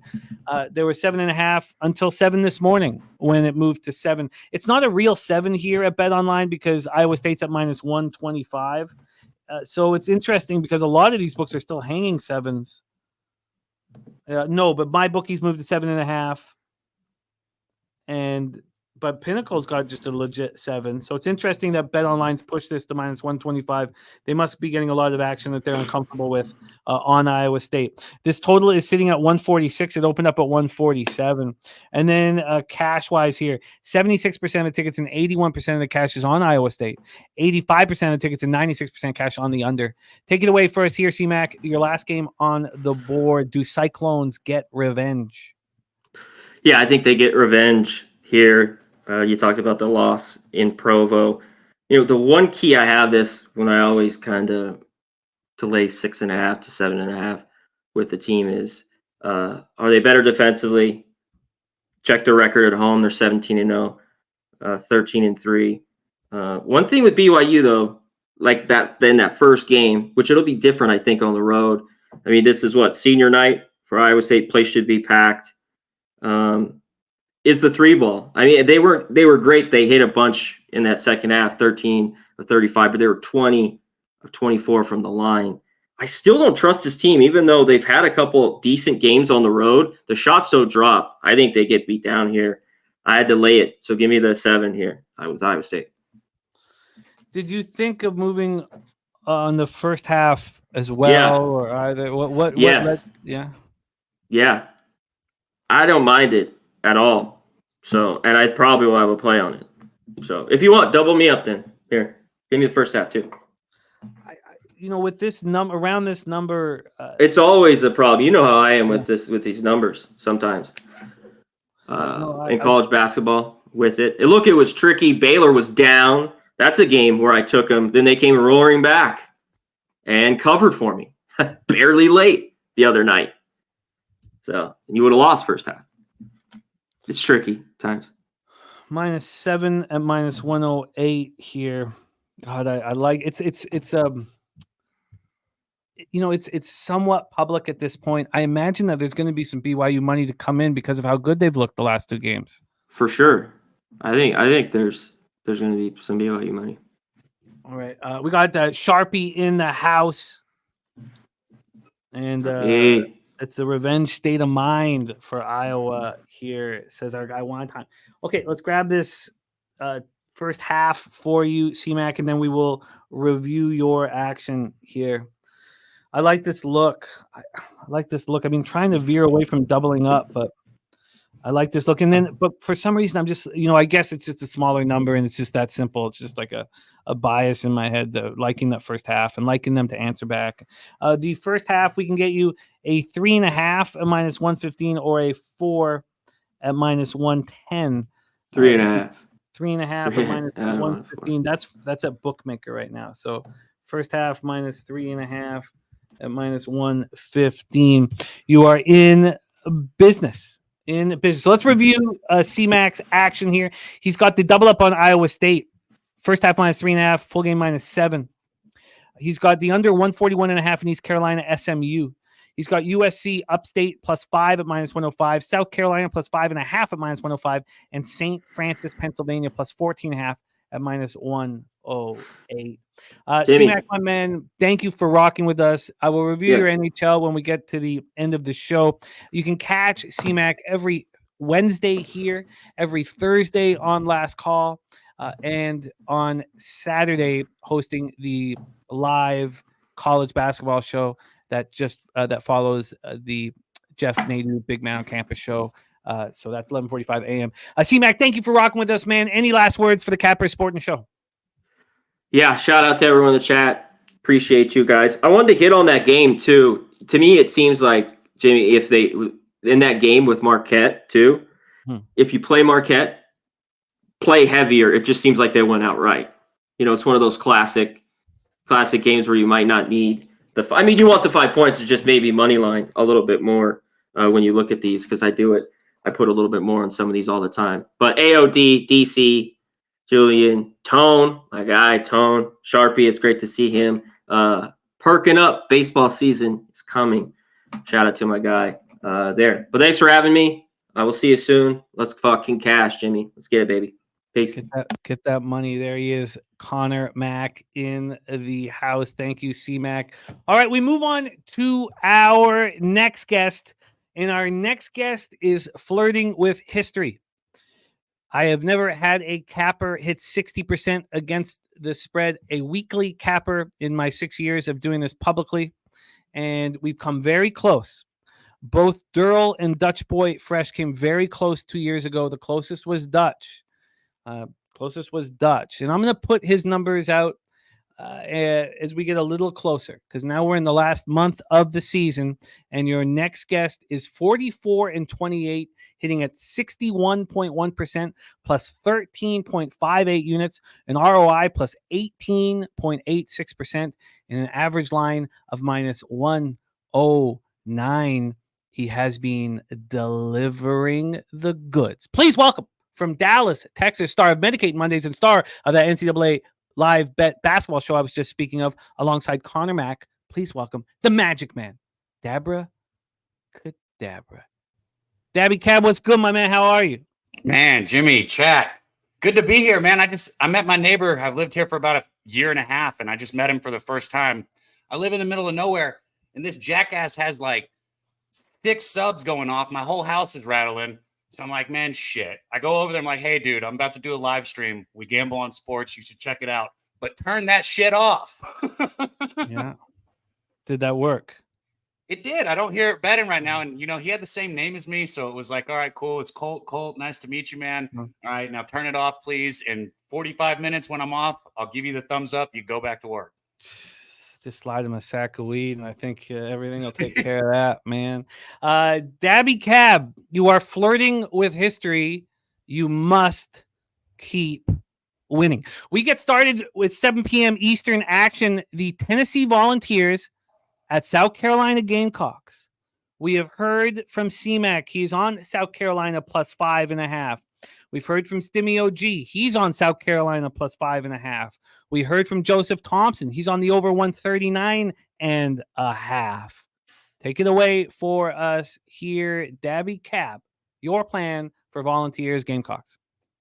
This is one of those games where I think after the big game with Alabama and also the big game Tennessee had against Auburn, I'd probably stay away from Tennessee. It's the revenge factor that I just love. You got the number 1 team in the SEC. South Carolina is still up there. I think C-Mac touched on it, how underrated South Carolina's been, and they really have this year. 21-8 ATS. Let's say that again. If you've been betting the Gamecocks, 21-8 ATS. That's kicking ass and taking names right there, especially for the people that have been trusting them with their money. And South Carolina went out there and beat Florida 82-76 on Saturday. It was a good comeback. We were able to cash on that comeback with the second half bet. And they're tied for second place right now with Alabama, 12-4 records. And, Alabama's slipping. They lost that game against Tennessee. Obviously, that was their big game. But then they turned around and lost again last night, which is why I'm glad I did stay away from that. So, this Volunteers team, though, is a tough team. A lot of the storyline with them has been, they get to March and they fall off. They get to March and they fall off. Are they going to do it again this year? I don't know. They got the talent. So if Tennessee does it again this year, I'd be looking to restructure that program, because there's no excuse for Tennessee not to make a run here. They've been stepping up for those challenging string of games at the regular season. Like I said, they beat Auburn, beat Alabama. They got Kentucky after South Carolina here. But you can't look ahead of this South Carolina team. I know Kentucky's 15th ranked, but South Carolina's right there also. So I don't think there's any look ahead spot. I like the revenge factor. So I'm thinking UT is seeking it. I think, after that 4-point loss to South Carolina at home this season, they're going to be ready for the battle tonight. I don't expect the Vols to shoot as inefficiently as they did in that first matchup. If you look at how they shot the ball against South Carolina the first time, it wasn't good, especially from 3-point range. Now, Dalton Connect, he had 31 points in the game, 11 for 24 and 3 for 8 from 3. It was one of his 6 30-point performances this season. So I expect him to do more of the same, but the rest of the team around him, Ziegler, some of these other guys, I expect them to step up and have a much better game than they had the first time against South Carolina. And on the defensive end, Tennessee is going to challenge South Carolina at the rim. That's one of the things that's so impressive about this defense. They're holding opponents to just 50.1% shooting. And they're blocking 16.2% of their opponents' shot attempts at the rim, which is outstanding. They get their hands on loose balls. They have 8 steals per game as a team, which is going to lead to easy baskets in transition. So for me, this is where this comes down to. You've got revenge, and you've got this very slow pace South Carolina team. They're just 354th in adjusted tempo. I think they're going to struggle with the pace that Tennessee is going to put with the turnovers. I think the turnovers could lead to some easy points for the Vols. You know, the Vols are 5-1 ATS their last 6. I don't need them to cover full game. I took them first half, Jimmy. I got 2.5. I did pay a little more juice than I'm used to paying. I put 120 out for it. And you won't see me do that often. That's my limit in college basketball, but I'm here with it. I took 2.5 at -120. Tennessee first half -2.5 at -120. Next up for Daby Cab is the other monster game on today's slate. We've already touched on it. UConn Huskies at Marquette Golden Eagles. It was just a couple weeks ago that UConn stomped on Marquette. Now, some injury issues have kept C-Mac from pulling the trigger on Marquette. Take it away, Daby Cab. What is your plan here, Huskies, Golden Eagles? Those injury issues that C-Mac touched on are huge. I mean, it's everything in this game, because if you look, Marquette got demolished on the boards by UConn in their last matchup, and Oso, the 6'11" guy down low, is who's probably not going to be playing. And if you lose him down low, it's going to be even worse than it was the first game. Klingong's going to have a day. Even if Oso does play, going against somebody like Klingon at not 100%, that's tough. I mean, that's not going to be easy in itself. So even if he does play, I wouldn't feel good about it. And he's sick. So it's not an injury that he's managing. We're not guessing, is he 100% or not? He's been sick. So that's what it is. Flu, whatever you want to call it. And like I said, so he's not going to be 100%. Even if he does play today, he's not going to feel good. He's going to feel like shit. So for me, that's enough of a reason, if you're going to bet Marquette, to just stay away. Because UConn, they're at full strength right here. Their lineup has plenty of future pros in it all over the floor. And it is senior night for Marquette. That's another thing that I'm waffling here, if you can't tell, Jimmy. It's senior night for Marquette, which at first was like, okay, that's enough to keep me away from UConn. But then you dig into it. Marquette's not even going to have any seniors on the floor. So what does senior night matter if you have 0 seniors playing, right? That's very interesting. Yeah, so you got a revenge spot for Marquette. You've got senior night. You've got a lot of things that line up to Marquette. And I'm still where my lean would be UConn in the first half here. And I will very likely bet it. This is one of those games for anybody who thinks I've only quote unquote waffled. I've added also, and I'll tag Jimmy to it. This is one I very likely think I would add. I'd just like to see the line history on this. And I know you did it with the C-Mac, Jimmy. Do you still have it in front of you? If not, no worries. Yes, I do. Yes, I do. Can I hear it again, please? Yes. Do you want to hear the first half, or you want me to focus on full game? Full game is usually what I look at, even for my first half. Okay. Well, we will do that, because I've got first half up right now, because I was very interested in Marquette first half, but obviously the injury news is concerning. At BetOnline for the sick news, BetOnline opened this up at 7:54 a.m. As you know, the first halves come later, and there's been no movement, none at all. The 2.5 -115 for UConn, and then the -105 for Marquette. From a full game standpoint here, and we will touch on the cash as well. From a full game standpoint, we are sitting here at 5. This opened up at 2:20 p.m. yesterday, and there was a 5-cent move towards Marquette, and then it came back 10 minutes later. So 30 minutes in, a 5-cent move towards Marquette, came back, 10 minutes later, and then another 5-cent move to UConn at 4:58 a.m. So we are right back from where we started with UConn -5, -115. And then when we get to the cash flow for this one, we have 56% of the tickets and 78% of the cash on UConn. So bigger bets are coming in on the Huskies. Yeah, I would lean UConn here. And I want everybody to understand something, Jimmy. I got to say this just for the responsible side of me. I know we like to laugh at that dumb picture and we like to joke about waffles, but if I'm not betting something, I'm not betting it. So I don't want to hear a word like we're lucky that shit's 8-0. It pisses me off, but I don't want to hear a word about it. If I don't bet it, I don't bet it because I'm not betting it. I just want to say that I am leaning on UConn here. I have not pulled the trigger yet. And I'll have to make that decision later today. Well, as you are sitting here with a 44-28 record on the show, we will be all ears. Another thing for you guys to know, with the success of Daby Cab coming on and just attacking a few spots, we want to continue this in the baseball season coming up. We want to continue this. So you're going to see more of this as we've seen how successful it's been. And Daby Cab, I know that it annoys you because, you would be sitting here 52-28, which it doesn't annoy me, Jimmy. It makes me sick. There's a little bit of a difference. Like I know it's all smiles, but literally it makes my stomach turn. Like, well, obviously your best friends, which I consider myself one of them, find it very amusing, and I'll try not to. But you know what it's like when your buddy is bothered by something, even though he's having a very successful season. You want to poke at it, right?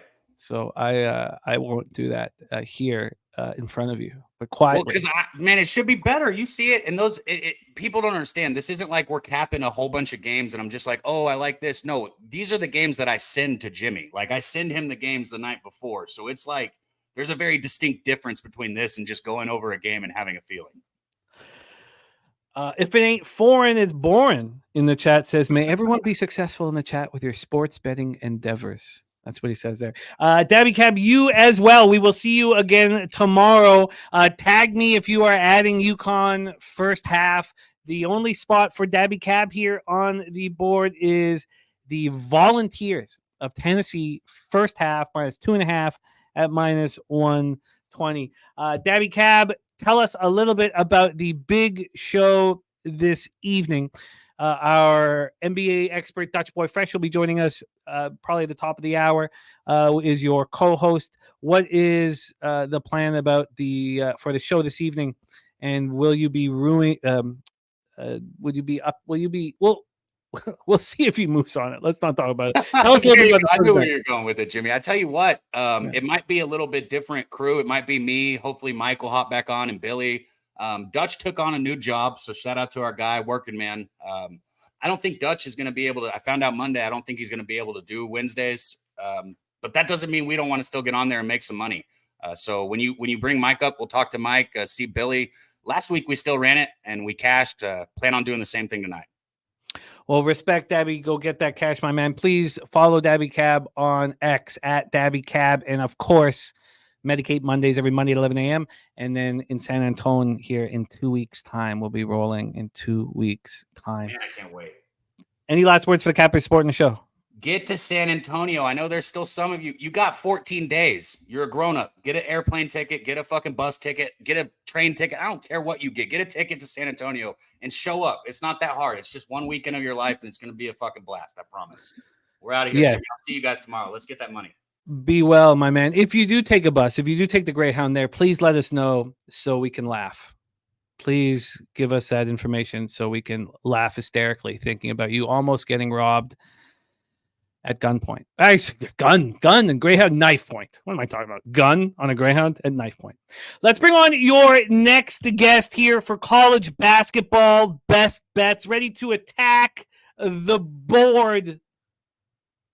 The star of Last Call, Monday through Friday at 6 p.m. Eastern. Please welcome from the dirtiest of Chesters, Rochester, New York, our friend, Mikey Money. Mikey, how are you, my guy?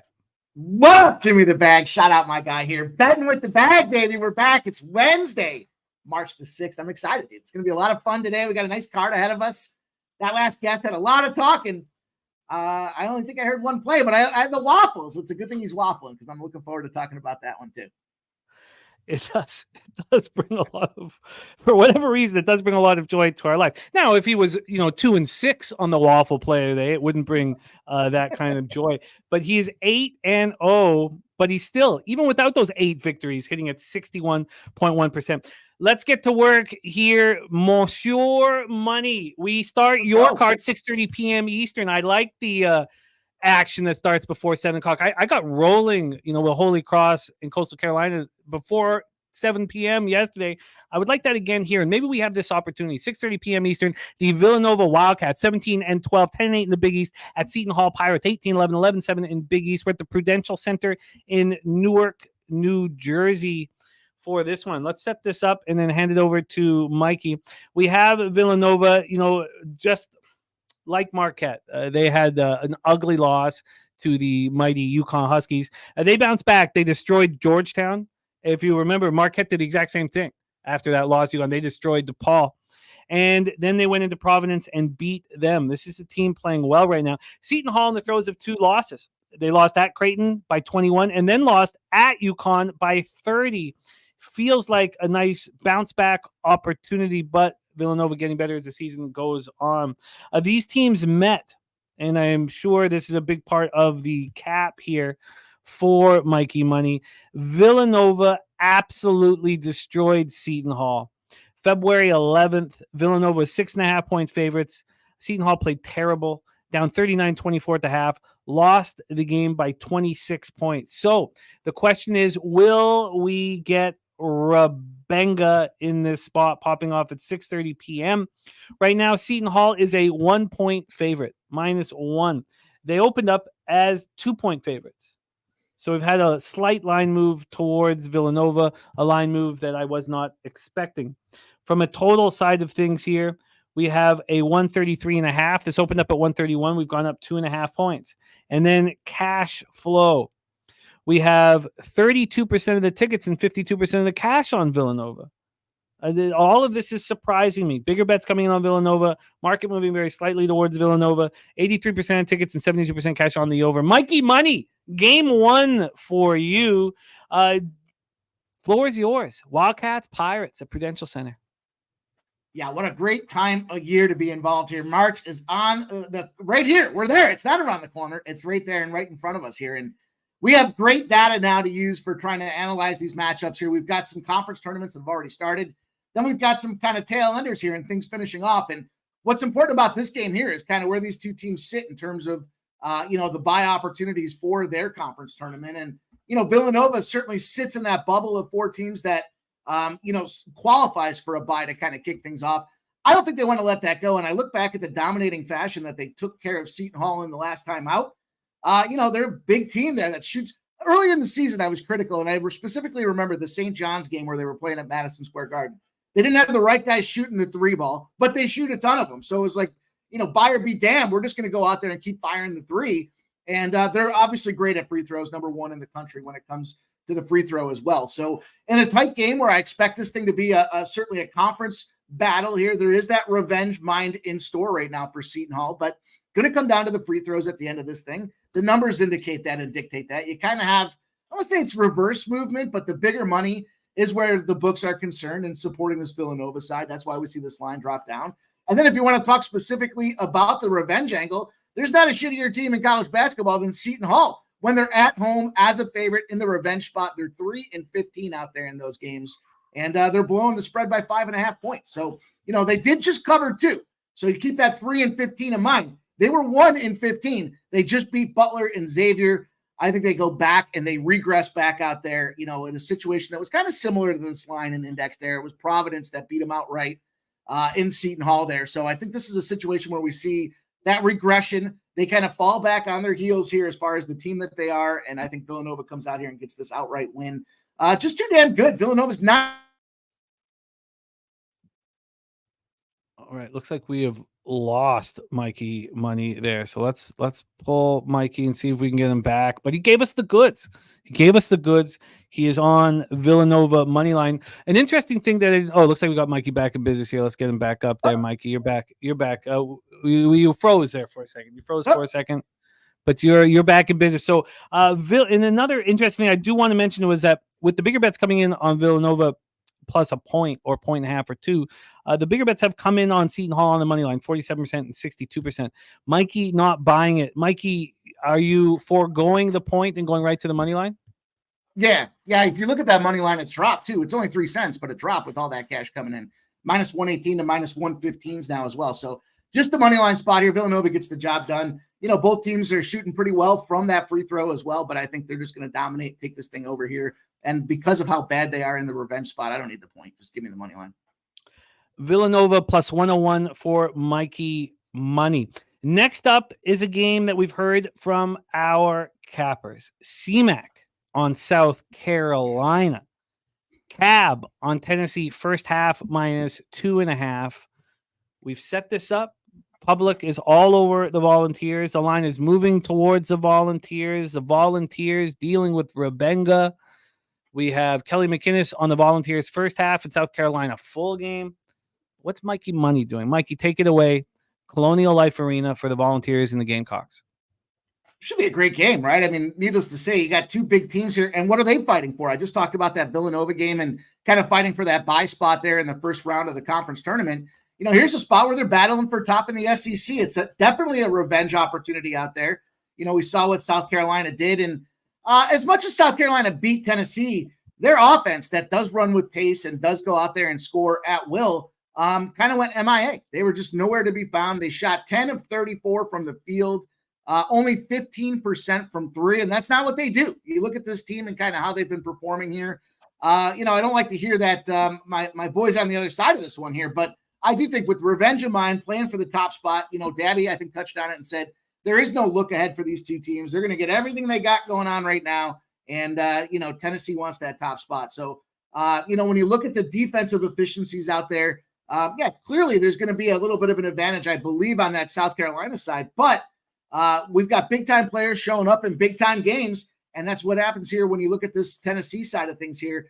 Dalton Neck, I believe, is the name on this guy here, and he goes out there and he balls when he plays the big games. 30-plus points out there when it comes down to push to shove here. The big guy shows up in those big spots. He doesn't turn the ball over. He draws a ton of fouls, so he gets that free throw capability out there. He shoots 42.5% from the three. I'm going to discount that last game because I think it was just a situation where they were a little sleepy out there against South Carolina. South Carolina's played well. They're certainly going to be a formidable competitor going down the stretch in the SEC tournament, but Tennessee in the points for me. I'll drop that 5.5. Away favorites when you got the ranked versus ranked team, small sample, but we have a 4-2 straight up and against the spread position out there. And I think that carries on here. I think we've got Tennessee, the Vols, to get this big W and lock up first place in the SEC.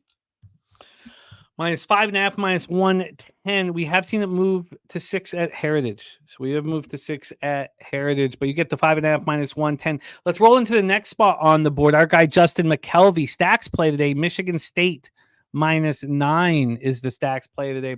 Head to East Lansing, Michigan, to the Breslin Center for this one. Northwestern Wildcats 20-9, 11-7 in conference. At the Michigan State Spartans 17-12, 9-9 in conference. DC Capper also on Michigan State minus 9. So Justin McKelvey, DC Capper, both moving on Michigan State. Let's set this one up. First off, Michigan State's lost 3 straight. They lost at home to Iowa by 7, lost at home to Ohio State by 3, and then lost at Purdue and played well, 80-74.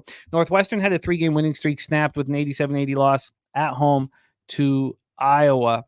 From a matchup standpoint here, they met once early in the year on January 7th, early in the conference season on January 7th, and Northwestern laid a beatdown on Michigan State at home, 88-74. In that one, they played very good basketball. Northwestern shot 54.2 from the field, only turned the ball over 5 times. They just played very, very good basketball. They were dominating from tip till final whistle, won by 14 points, and were 2.5-point dogs. So the Cappers in the chat believe that Michigan State will bounce back here. Now let's see if Mikey does. Let's take a look at the line history here. We will start with the total. This total is sitting at 135. It opened up at 137. This is also juiced to the under, so there's 134.5s on the board. Then from a spread perspective, this one opened up at 9. Excuse me, opened up at 7.5, and it's now at 9. This got up to 9.5 a couple times, but we're sitting right now at -9, -115, a 1.5 point move towards the home team. Cash wise, you have 42% of the tickets and 76% of the cash on Michigan State, 78% of tickets on the under, and no cash information. Take it away for us here, Mikey Money, Wildcats Spartans in East Lansing. Yeah, there's a couple kind of guarantees out there, right? The sky is blue, the grass is green, and when you get Tom Izzo in March, his teams pull together and they start dominating and stomping through that Big Ten. And I think that's very much the case here with these guys today. Revenge spot out there, of course, but you got to think about these guys cycling players over and bringing new players into the lineup, the transfer portal. It takes a while to kind of gel and get the format, the way that Tom Izzo wants to play basketball down. And we know his basketball IQ is through the roof. He's one of the sharpest coaches out there in college hoops. So big opportunity here for these guys. And I think, the revenge angle is certainly a case, to deal with here. The bottom line, though, is Northwestern, a lot of injuries going on right now. They got some game time decisions. They got some nagging injuries that aren't going to come out there and get the job done. And they're not a defensive-oriented team this year, which has been kind of their key to success in years past. And, we saw that against Michigan State earlier this season. But I think the challenge that they have is they shoot 39% from the three. Clearly going to be a good opportunity for them from outside, but you're playing on Michigan State's court with that revenge in mind. So, they're going to want to play physical. They're going to try to throw you off your positions. And, you look at kind of where these teams sit right now. Michigan State's sitting number 10 by the bracket matrix. So big opportunity for these guys when it comes to the big dance. They need to go out there and they need to do business to lock that thing down, because there is no guarantee they're going to come out there and win the Big Ten here. We've got Purdue and Illinois. We just saw them battle last night, and I think Michigan State's in the they're in the contest there. They're in the competition with those teams, but they got to go out there and handle business tonight. So it's a double dipper for me. I've got Michigan State. I got them at -9. What is it, 9.5 now? I still see a 9. I see a 9 at -112 on DraftKings. And I'm jumping in on this over as well. I've got the over laid out at 134.5 at -108 right now on FanDuel. Big Ten teams, you've got the home conference situation here. How do they perform when they've got a total that's softer than 149? 23-13 against the spread and 23-13 to the over. I think Michigan State's got to get the job done. There's very little defense to be played from Northwestern. I think it's going to be a ball out, beat them down, and take advantage here. So double dip spot. I love the over, and I love Michigan State in this spot. Got you locked in. Now we can get you that 9 at -105. So we will do that. That's available at Bovada and Pinnacle. We've had some talk in the chat about your next spot. So let's break it down. LSU Tigers 16-13, 8-8 in the SEC. At the Arkansas Razorbacks 14-15, 5-11 in the SEC. We're at Bud Walton Arena in Fayetteville, Arkansas. LSU bounced back from that ugly home loss to Mississippi State. They lost 87-67 back on February 24th. With back-to-back wins, they beat Georgia at home, just snuck past them by 1, and beat up on lowly Vanderbilt 75-61. Arkansas's lost 2 straight. They lost at home to Vanderbilt and then went to Kentucky and lost 111-102 in a highly exciting basketball game. These teams have met, and it was a 95-74 victory for LSU. They were at home, and they played very well. 54.7% from the field, 52.2% from 3. Arkansas shot just 23.1% from 3 in that one. So we just heard Michigan being backed by Mikey Money in a spot for Rebenga. Our guy BJ in the house, best bet Hawks money line. Wine time also on the Hawks. We're going to discuss all of that. No, Ramos, I don't want to talk about that picture. I don't want to talk about that picture, man. I didn't. Jose sent it to me and I didn't use it. He's like, why didn't you use my picture? And I'm like, well, I guess I just it made me uncomfortable. Yeah. Yeah. And where are my tits? Okay. Let's get to work here. LSU, Arkansas, Bud Walton. So line history wise, this opened up with Arkansas -2.5. Arkansas moved about an hour ago to 4. So then now the initial move was to LSU, but now we're moving pretty legitimately to Arkansas. Then from a total side of things, we're dealing with a 155. This opened up at 157. And then cash flow here, we have 66% of the tickets, 66% of the cash on LSU. And that surprises me. I think this is all set up for an Arkansas bounce back. Then 62% of tickets and 80% cash on the over. Take it away for us, Mikey Money, LSU, Arkansas. My favorite part about the comment from Jose yesterday is he goes, was it the V-neck? Is that what it was? And you're like, yeah. Yeah, that's what it was. But, as far as these games are concerned, I kind of like this LSU spot over the long haul. It seems like it's probably going to be a little bit too many points on this side of things, but the spot that I love to get involved with is that revenge spot when you're coming off of back-to-back losses, especially that last one there on the road, 111-102. I'll tell you, not overly excited. It's senior day. That's a big deal for Arkansas. I get that. Lots of going on, lots of tears in the eyes, flowers being handed to the moms and everything else that goes along with it. But yeah, you got the back-to-back losses for this Arkansas team. You got the revenge spot. I mean, they didn't just get beat. They got bludgeoned. It was 95-74. They were getting 5 as a dog. They could have been getting 20. They still wouldn't have covered that thing out there. So difficult position to be in. I did kind of track this one down. I found a couple of spots that jumped out at me. Obviously some absence on the LSU side of things from an offensive perspective, but they kind of got that next man up. So I kind of like this spot again, long haul here. They'll rotate guys in from the bench and they'll be able to try to go out there and at least cover this number. But I think the first half where they're going to kind of bring the daggers out for this Arkansas team. It's been a spot that we've been successful with after those back-to-back losses. A lot to play for, given that it's senior day out here, and that revenge spot. Now, over the long haul, the challenge that has me with this LSU versus Arkansas situation is the previous game. When you scored more than 100 points and you're the home favorite in the conference off a road game, you're 33-48 in those spots. So clearly a losing factor. Now, the big difference, though, is the line. They're still winning those games. The average line we're seeing is 8.9 points. So call that a 9. This number is definitely a little bit lower than it could be or should be. And we're seeing those games end up 78-70. But it's the first half that I'm isolating here because in that same scenario, while these teams are, kind of dealing with the inability to cover a bigger spread, that first half margin 6 points. So we got a nice little number here sitting around. Well, now it's what we have now, twos out there at -115s. I see 1.5 at -115 with BetMGM. And I think that's the spot to be with here. I think that they come out, they handle this first half. I think over the adjustments and everything, I think LSU's the better team here. You mentioned this earlier, the Pigs and the Hogs, they're ready to get this season over with, I believe. And, maybe over the long haul, they fall apart. But give me Arkansas in this first half to come out here and carry the opening for senior night. First half, -1.5, -115. Yep. It's -116 at Pinnacle. The rest of the books are at -2s, -1.5, -115. BetMGM. Market-wise, Arkansas is very appealing to me. Very, very appealing to me. And I can understand moving on first half based on your statistical analysis. But I like both sides of that coin. I'm certainly going to be on one of them with you in this one, but I could be on both here. So we have Mikey Money on Arkansas first half, -1.5. Let's keep rolling.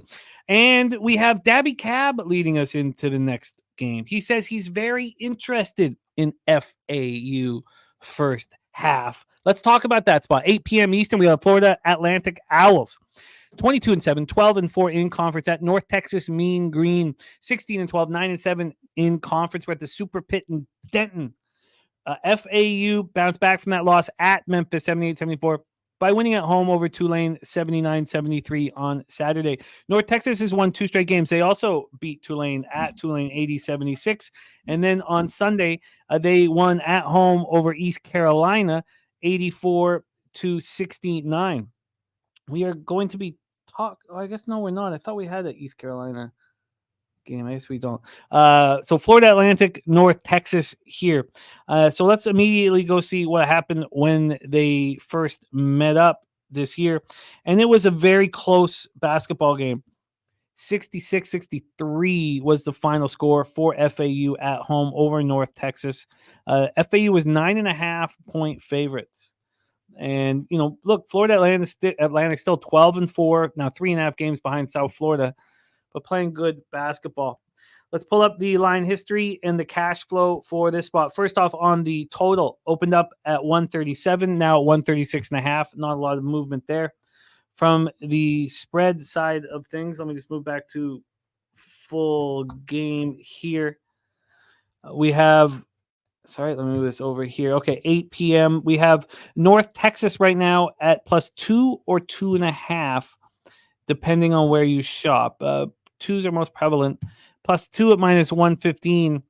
This opened up with FAU -1. So there's been a 1.5 point move towards Florida Atlantic. And then when we get to the cash flow for this spot, let me just get past these. There we go. We have 61% of the tickets and 68% of the cash on North Texas. So North Texas being bet by the public, but the line moving towards Florida Atlantic. 67% of the tickets and 80% cash on the under. Take it away, Mikey Money. We have American action in Denton, Texas. Yeah, I don't know if this game's going to be watchable. I think these two teams play defense and they play a slow pace, and they want to dig. It's just going to be, shot clock draining up and down the court type of situations out here. But I think the home edge is going to be the difference here for this North Texas team. They're 11-3 at home. And no doubt, when you look at Florida Atlantic, they're just kind of up and down the court. They're the better team here. But and I think where the biggest difference resides in the rebounding, limiting second chance shots, which is important when it comes to a slow paced game. Obviously, you're running that shot clock down to 0 and you're taking a shot and you're not getting that second chance opportunity. The other team can go down there, kind of ball hog the thing and take advantage. So the more efficient team should shine through. But this number screams suspect to me, especially when you look at the money line. So, you could look at you talked about the spread itself and I see 2s, 1.5s, whatever. Look at this cash flow though on the money line here. What do people do in the 2? They say, I'm not going to mess with the 2. I'll just pay up a little bit and I'll take the money line, right? In case I lose, I want to be able to cover myself a little bit there on the spread. And that in case you lose factor is a big deal here for me. At -125, I see this money line open up for FAU. 79% of the bets, 97% of the cash on this FAU side of things. That line's still sitting at -125. So you've got no movement in a spot where the safe play is just to take FAU on the road and forget those points and get the job done here. We got a number correlation here as well. So we got this home dog factor when the total's between 135 and 140, which I think is important for this game because we see a lot of North Texas games kind of plug around 125. So the fact that we're sitting between 135 and 140, the home dog has come out and won those games 51 times. They've lost them 26. So you got a 2-1 edge in the home favor. You also have the 8-2 in the last 10, and it's 1-8 in a row as well. So I'll take the 2.5 at -110. I don't think the value calculation's there if you try to go to the +120 on the money line. I'm expecting them to get the job done, but for the extra 10 cents, or actually, I guess it's extra 30 cents, but I'd rather have the 2.5, thinking it does come down to the last bucket. And I think North Texas with that home edge at 11-3 finds a way to get the job done. FAU and their kind of side of the ball, a lot of people know what they did, and last year was great, but how often do we see that again? And the inconsistency that FAU has right now, win one, lose one, win one, lose one, to me is what calls suspect here. They're 1-4 against the spread in their last 5 as well. I think the home court's going to be too much, and the 2.5 is a nice little price at -110. North Texas +2.5 at -108. Next up, we go to the Big South Championship here. Sorry, let me get the best bet logo up here again.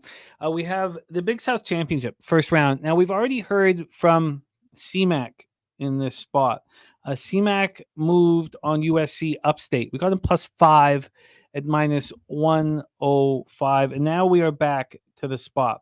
Just as a reminder, USC upstate opened up at +4, now +5. So we had a 1-point move towards Radford, but it's more than that now. We have our first 5.5s on the board. That's at Bookmaker, just Bookmaker. So it's a 1.5 move. If you do want upstate, you can now get them +5.5. There's my guy Coin in the house, and Smoking Tree also on Villanova. On Villanova. All right, so Darius Moore also joining us. Great to see you. So let's pull up the spot here to remind you guys of it. USC upstate snapped their 3-game losing streak last out, and they faced Radford faced South Carolina Upstate twice. Radford won at home 64-61 very early in the season. And then they traveled to South Carolina Upstate and lost 78-69. That was on February 3rd. Radford was 2.5-point favorites in that one. And then again, just to remind everybody about the cash flow in this Radford spot, the cash flow is 69% of the tickets and 76% of cash on Radford. Take it away for us here, Mikey Money, Big South Championship first round. Yeah, wrong team's favored in this one. This is tournament time. This is conference tournament time where things matter. And, the other day I was jumping in on that queen spot at +4 in the money line in the Ace Sun, and they get out there and they get the job done in that first game. And I think it's a similar situation here. We've got experience from the coaching side of things. USC Upstate's already won in the Big South in previous games, previous tournaments, years past there, last year specifically. Do they go deep? No. But when you kind of look at the player profiles of these two teams and what's happening, Radford's nothing to write home about right now. They're not certainly finding consistency and continuity across their offense. They've got double or back-to-back losses there, and they were kind of small numbers. They were a 5.5-point favorite on the road at Charleston Southern. Big spot for them there, 5.5 points, very similar to this game profile. They lost that game on the road 58-57. They'll come back to this point in a second. Then you look at the Asheville side of things. They're a 2-point dog. They lose by 9 in that spot. So that was on their home court. Now, certainly that should be a huge red flag out there. And, you kind of look at this tournament. This tournament's being played, the Big South tournament's played at High Point. If you go back and you look at how these teams have done at High Point, USC Upstate comes out with an 86-81 outright win as a 13.5-point dog when they played at High Point last time out. Then you look on the other side of things, Radford got blasted 99-79 at High Point on a 9-point dog spot out there. So again, 20-point loss, not where you want to see. To me, you kind of look at these two teams in the direction that they're heading. You've got the experience with USC Upstate. Their coach has already pulled some Big South Conference tournament wins in years past.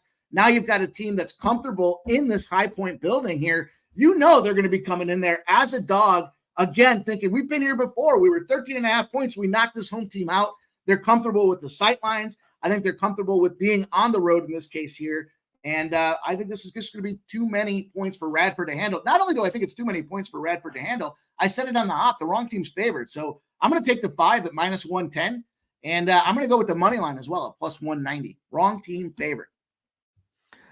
And I mentioned that the 5.5 has now become available at Bookmaker. So we'll give you 5.5 at -110 there for the mighty Spartans. And then from a money line standpoint, let's grab this one. The best is, of course, as you would guess, at Bookmaker as well. +203. Let's go. 203 here is the money line. And then the +5.5 at -110. Smoking Trees play of the day is your Yukon Huskies. Interesting that he drops it at this very 208 at Bookmaker. I'm not signed in to Bookmaker, so look, these tournament games are so huge. Again, you got single opportunities to get to the dance. Now, is USC Upstate going to be one of those teams that go? They could, who knows? But right now these records are 0-0, and you got a team that's comfortable in the spot. So points be damned. They're not just going to go out there and try to settle for the 2-point loss. They want to win this game. They're going to play some defense. It's going to be a struggle for them, but I think it's a great opportunity to take a 2-for-1 opportunity on the cash there. You got to take advantage in the tournament. This is how we get paid in these games. Well, we move on. Scotty Rock telling us his max play of the day is the Yukon Huskies. Now, we have talked about this game with each of our college basketball experts. CMAC wanted Marquette but couldn't move with the injury situation or the sickness situation involving Marquette.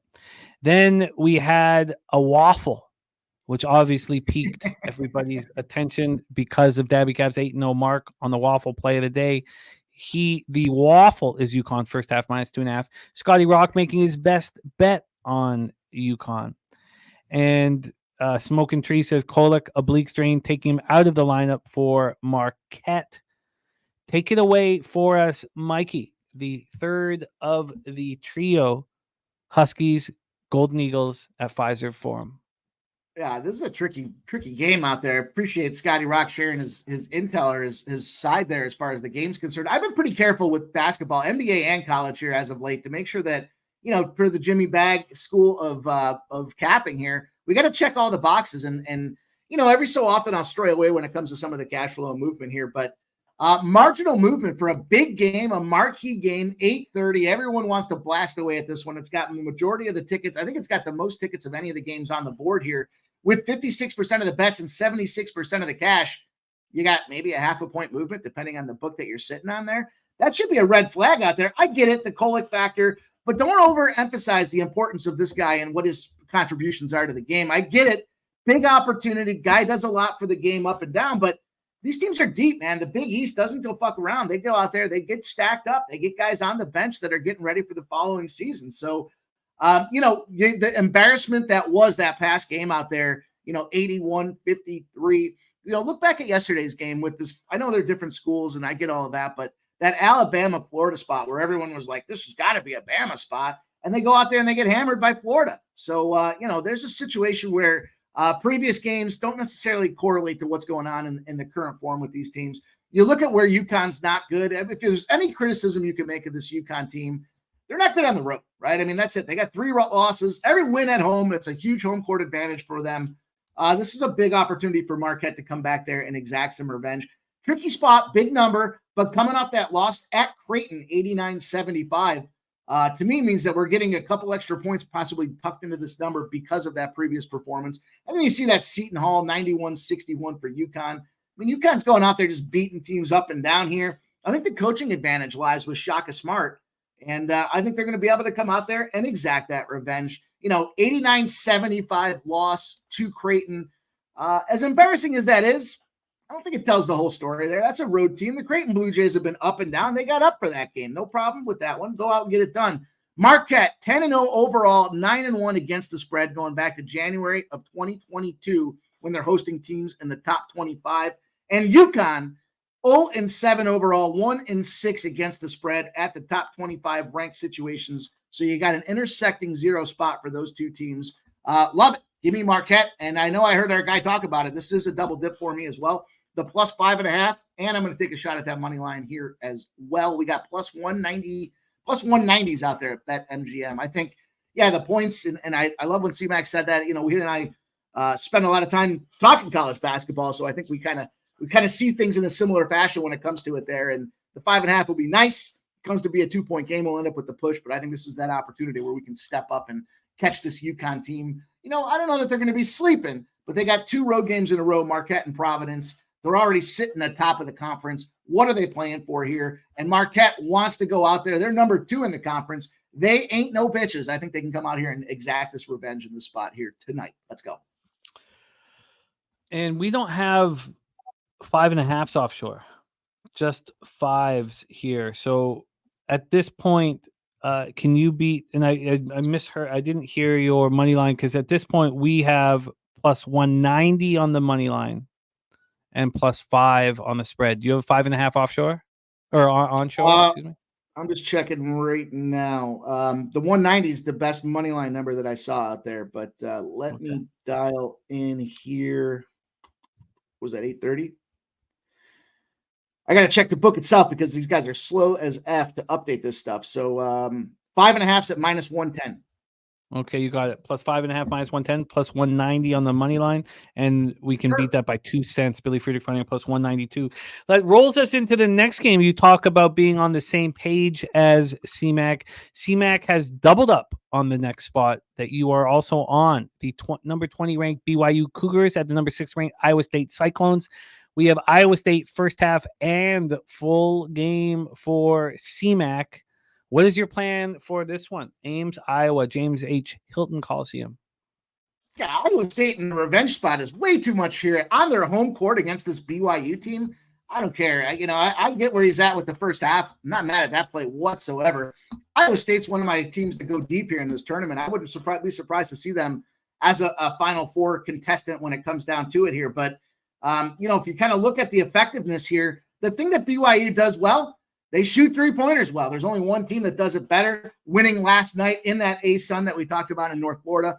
But BYU, and I don't know if you saw that game, what a crazy finish there for North Florida to bang that 3. And March Madness is here when you see that kind of stuff happening out there, upsetting, I believe it was Lipscomb.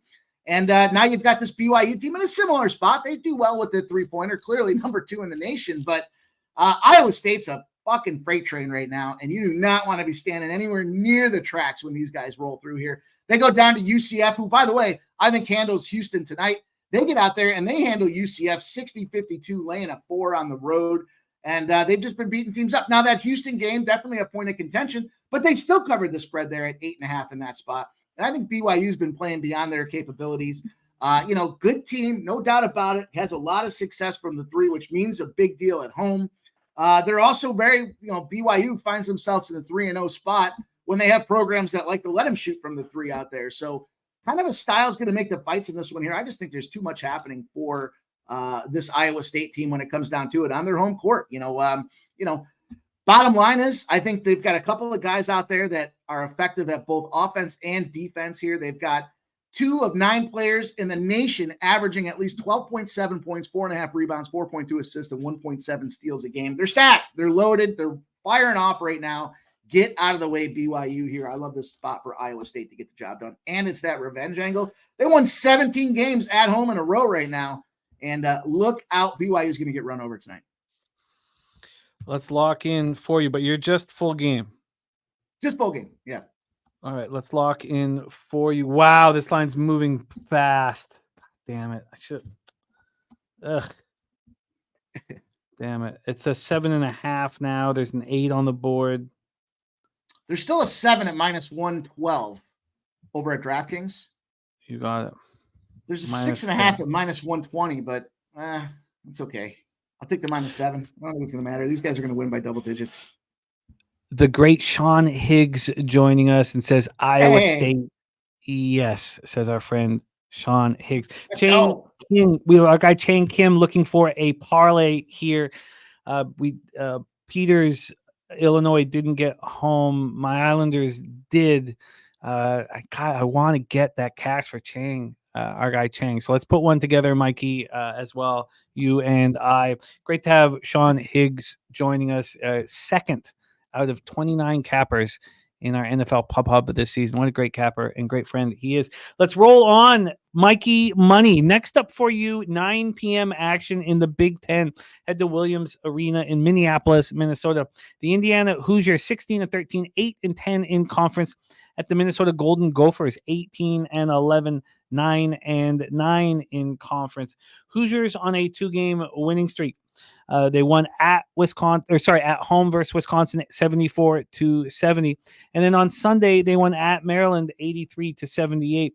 Minnesota snapped their 2-game losing streak. Those losses came on the road. At home, they've been very good. But on the road, they lost at Nebraska by 18. They followed that up with a much better performance at Illinois, losing 105-97. But they came home and then they beat Penn State 75-70. Here we go. These Hoosiers played Minnesota earlier in the year and dusted them off. Hoosiers won at home 74-62. In that game, Minnesota was atrocious. They shot 15% from 3, 39 from the field, turned the ball over 14 times, and were down immediately. Within 8 minutes, they were down 25-10. So does Minnesota have an answer now here at home? Let's get into the line history here for this one. We'll start with the total. This total is sitting at 149.5 at BetOnline. It opened up at 150. From a point spread perspective, this one I've got Pinnacle up. Let's move back to BetOnline. Indiana sitting right now at +5.5. They opened up at 5. This has bounced all over the place. Even 30 minutes ago, this was 4.5. So as of 30 minutes ago, this had moved to, towards the Hoosiers. It's bounced back now. There's been a half-point move towards the Golden Gophers.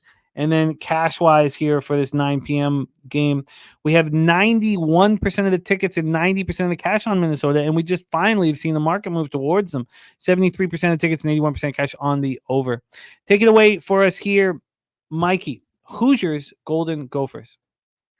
There's a lot of the story that you can tell if you know these. I follow a lot of the Big Ten. Just maybe regionally, or I don't know why. It just seems like these games are constantly on TV for me. And you look at these two teams and kind of the way they play. Look at this line movement dropping here. So you can't really make heads or tails of what's going on as far as the side, right? There's 4.5, there's 5, there's 5.5, there's 4.5, but the total's dropping, right? You got all the cash coming in on the over. Things dropped to 148.5. And I think the big deal for this thing is, if you look at how this Indiana team plays basketball, first of all, the biggest note I have on my page for this game, no way Indiana wins back-to-back road games in the conference.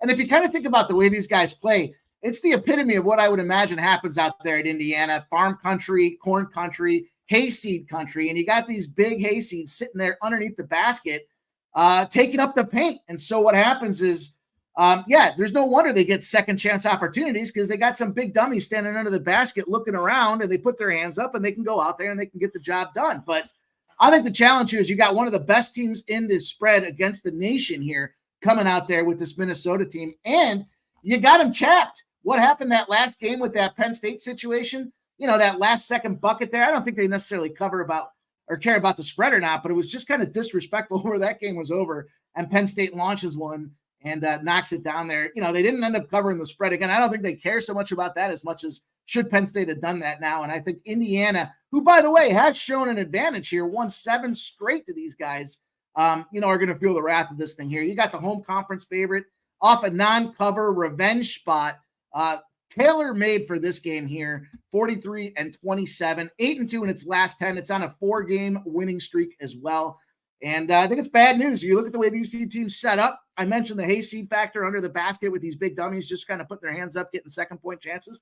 I think on the other side of things, if you look at what's going on with this Minnesota team, they shoot a lot of threes. They shoot them well. And where does Indiana rank in a bad spot here when it comes to it? Just 15.7% from 3. That's good enough to get them 352nd in the nation. Shows me they're scared. They're just getting games done because, again, they're standing under the basket with big bodies here. And I don't think Minnesota is going to be scared to D up on these boys here. Bottom line opportunity, the revenge factor, losing 7 straight, being a team that's more effective from the 3. They shoot 36.3 from the distance out there. Indiana allows 34.8%. That's going to be the difference in this game. And the fact that it's 5 and the line's dropping correlates to me the favorite and the under. This is a spot where I think Minnesota runs over this Indiana team. And, clearly 16-2 at home, 23-5 against the spread. There's just too much going on for this Minnesota team to roll over on Indiana tonight. -5.5 at -110. Let's roll into the final spot on the board for Mikey Money before we jump into NBA. This is your late night DGen special, and it's very late. We head to Honolulu to the Stan Sheriff Center for this one. Cal State Northridge Matadors, 18-13, 9-10 in the Big West at the Rainbow Warriors, 17-13, 9-9 in the Big West. These teams met earlier in the season, a 10-point victory for Cal State.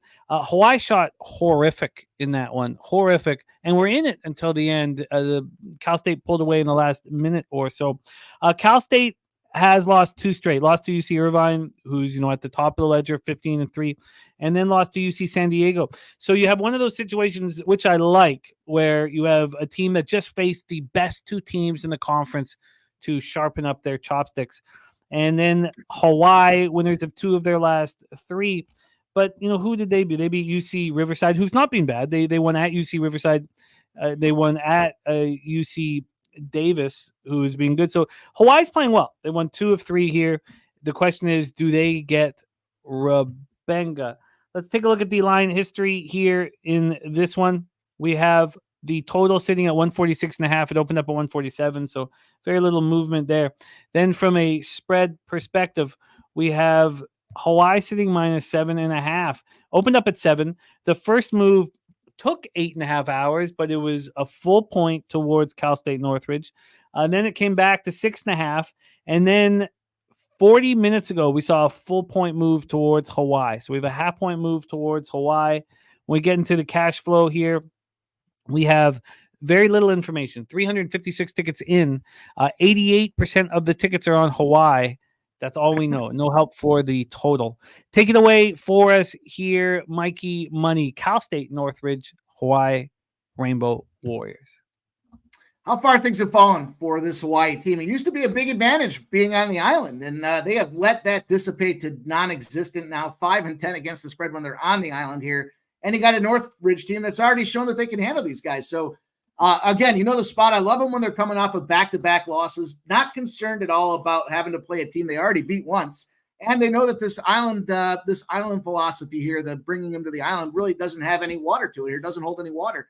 You got the inconsistency of this Hawaii program. Again, win one, lose one type of situation. They just can't string two together. And, if you look back at a spot where Hawaii was trying to exact revenge, go to that UCSB spot. I know there's a couple different spots, but I kind of thought the way these teams profile, Santa Barbara and Northridge, kind of fit, to me, as similar buckets in terms of their effectiveness and efficiencies. And Hawaii lost both those games. They lost 77-71, 78-61 out there. And again, two teams, you got this perfect spot, I think, where we're buying low. We've got Hawaii coming off that win, 2 road wins as well, coming back home to the island. And on the flip side of things, we got double losses. They've lost 4 of their last 5 with Northridge here. I think they come out early. I love the +4 in the first half. And I think they get this job done for the game at 7.5 as well. I debated the money line on this one. Look, it's a late night special. So I got plenty of time to stew on this thing and think how I'm going to go to this window when it comes to the money line. It's either going to be the first half or the full game. I haven't decided which. But for official plays for me, I'm going to take that first half and the full game. It's a double up on the late night special here. I've been on them Hawaii spots trying to get right at the end of the night, and they just don't have what it takes. And Cal State Matadors, by the way, Northridge Matadors, one of the best cover teams in the country. So go for that as well. We just talked about that with Minnesota. We got a team that's comfortable with the number, and the books don't seem to put the right number on it. So love this Northridge spot, first half and full game. Cal State Northridge, first half +4, full game +7.5. He's also on Minnesota Golden Gophers -5.5, -110. Iowa State -7 at -112. Marquette +5.5 and Marquette moneyline +192. South Carolina Upstate +5.5 and moneyline +208. North Texas +2.5 at -108. And Arkansas Razorbacks first half -1.5, -110. He's on the over 136.5 in Northwestern. Oh, no, he's not. He's on the over 134.5 at -108, and Michigan State -9 at -105. Tennessee -5.5 at -110, and Villanova moneyline +103 for Mikey Money, who will be back in action here tomorrow. He'll be hitting a leadoff once we get to the college basketball segment. Mikey Money, thank you for sharing your hard work with us. Tell us a little bit about Last Call this evening at 6 p.m. Eastern. Lots of fun tonight. We're going to get back after it. We've got 3 NHL games. So I heard some of the early discussion today. We'll see how those lines percolate as we get closer to game time. We'll find some more college basketball angles in there. And of course, the NBA. We got a nice card tonight in the NBA. Going to have some player props to dish out there. Gave out that little three-day thing yesterday. I got a nice big bonus bet to work with today. So excited about that opportunity here. And let's talk about this. I know we talked about this with the parlay piece. So let's drop a parlay piece in there for our guy here. I want to get him paid as well. I think we got good opportunities across the board here tonight. I was just looking at the play. I don't know if he wants player props or he wants sides and totals, but I'm good here. I'm good to give him a little bit of the magic here. Let's take this Orlando Magic team, and we're going to go with the under 224.5 out there for the parlay piece for me. Orlando Magic under 224.5. Nanya, let's go. Says thanks for that Canucks spot last night. Let's go, my guy. Under 224.5 is Mike M's side of the parlay. My side is the Colorado Avalanche. Because it is a parlay that you're putting together, you're getting the -110 on the under 224.5. So I'm just going to be the little bit of icing on that cake. Avalanche money line to give you a little bit more action, but just money line for the Colorado Avalanche. Mikey Money, get that cash and deliver. Have a great time on Last Call this evening. And I can't wait till we're in San Antonio. But you'll be back in business with us tomorrow. So we'll talk more college basketball tomorrow. Mikey, any last words for the Capper Sport and the show? Shout out everybody throwing the support out there for our guy, Jimmy the Bad Guys. If you haven't done so yet, the thumbs up button means a ton. Shows the appreciation if you like what you're hearing here. We're getting all kinds of free plays from the boys. The panel's assembled. They did the homework. All we need you to do is hit that thumbs up and show the love. So we appreciate that. Shout out everybody in the chat. Our guy, Dutch Boy Fresh next. And, of course, everybody else here, C-Mac, Daby Cab, and, of course, Jimmy the Bag. I'll see you guys tomorrow. We'll be back in at it. Good luck with everybody's action tonight. Respect, Mikey. Thank you for rolling with us, my guy. There he is. Follow him on X at PimpSlap, POD. It is time to move on to NBA. And God damn, what a roller coaster ride it has been. I don't want to talk about the run that I'm on in NBA. I don't want to talk about it till it's over. I like the ride just the way it is. Coming off another winning day. We're fixing things. You guys all saw the 11 straight losers that sandwiched the All-Star break that devastated me financially and emotionally. But we're back in business, rolling very, very nice. A 3-1 day yesterday. Should have had the Hawks. Very upset that I didn't pull the trigger. But let's get to work. I feel like we're seeing things clearly again. I'm very confident in our breakdowns, and we have the perfect man to help keep us in the green and keep us in the black. Coming to us from Las Vegas, Nevada. Please welcome our expert here on Wednesdays and the co-star of All About the Hoops, our guy, Dutch Boy Fresh.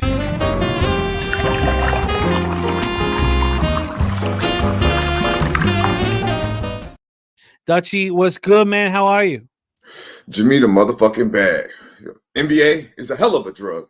And you looking at the plug. Yeah, man. I'm good, Jim. Good to be back with you, my man. Good to be back with all the real ones in the chat. God damn, the long-winded pimp, man. You would swear that motherfucker don't got his own damn show every goddamn day of the week. But you know what? I'm happy to be here. Ready to talk some motherfucking NBA. Ready to get paid, my guy. I am too. And we've been running nice. We must keep it going.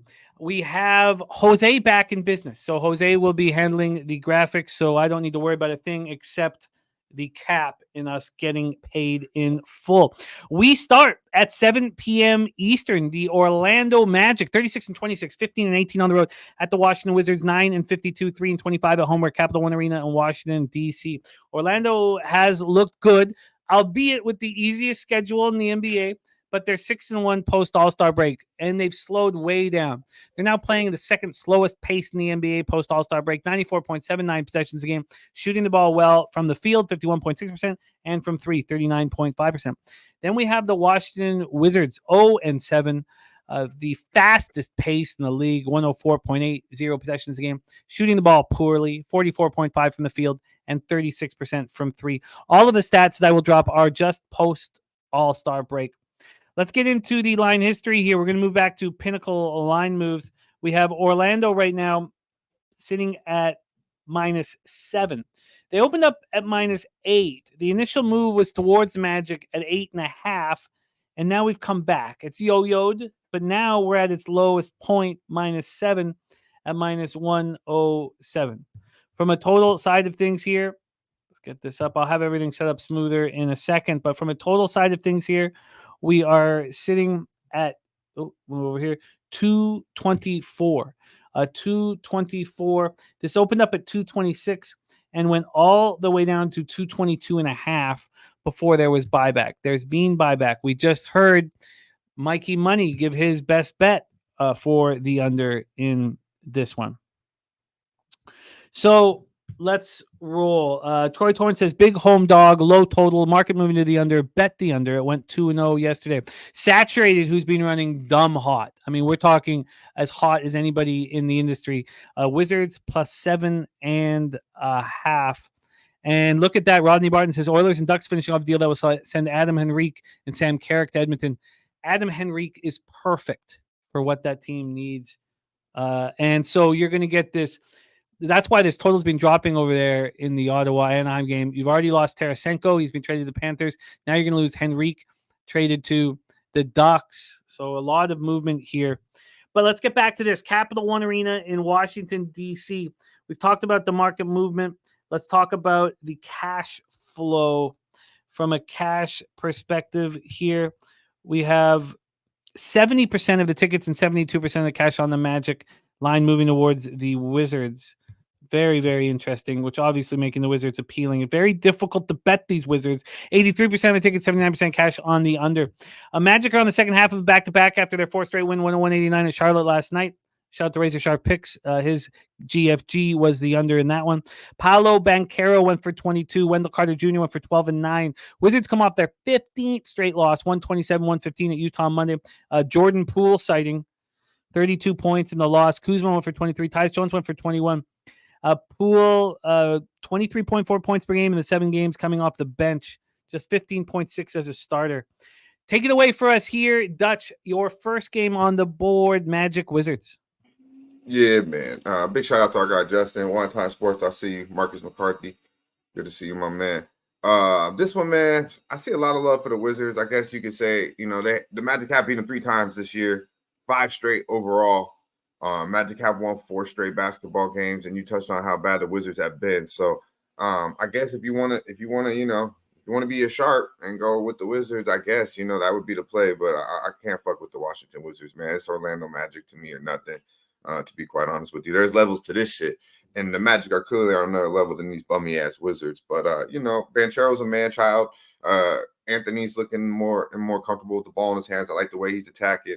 When you can get out of Wagner, France. So I mean, the Magic are just a better basketball team. I know it's tough to beat a team 4 straight and one, in a year, but so I can understand the Washington Wizards talk, but not me.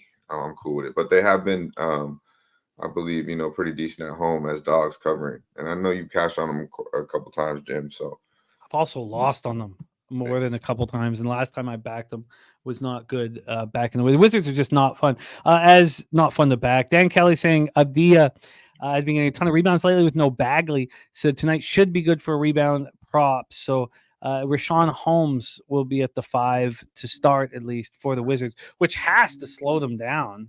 right. Yeah, how are you going to have a pace at 105 possessions a game with Rashawn Holmes out there? Troy Torrance, Wizards 5-0 to the under at home versus a top 10 D in efficiency. So here we go. Let's move on to the next spot on the board here. I don't know if I can move on the Wizards. I have some interest in them. So I may still pull the trigger. Let's see what else is on the card at this point. We move on. 7:30 p.m. Eastern. The Cleveland Cavaliers, fresh off that monster comeback last night versus the Celtics, 40-21, 19-10 on the road at the Atlanta Hawks, 27-34, 15-16 at home at State Farm Arena in Atlanta, Georgia.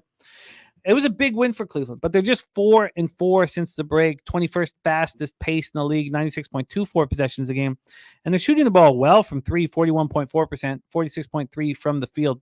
Atlanta 3-3, also coming off a big victory, a much needed victory. Now, it was all set up for me to bet. I'm very upset I didn't move on it. 6 days in New York. You looked horrible back-to-back in Brooklyn. It was that perfect spot for you to look better, and really upset me that I didn't move on it. They're shooting the ball horribly from 3, but we really saw it take effect against Brooklyn. They were a little better last night, 45.7 from the field and 33.7 from 3. Troy Torrance says under in Atlanta. Wine Time Sports considering DeJounte over 22.5 points. Let's get into the line history for this one. We will start with the total. This total is sitting at, let me lower the penny. This total is sitting at 214.5. 214.5. This opened up at 216. It's dropped 1.5 points. From a point spread standpoint, this is sitting with the Hawks minus 2.5 point favorites. That's exactly where they opened.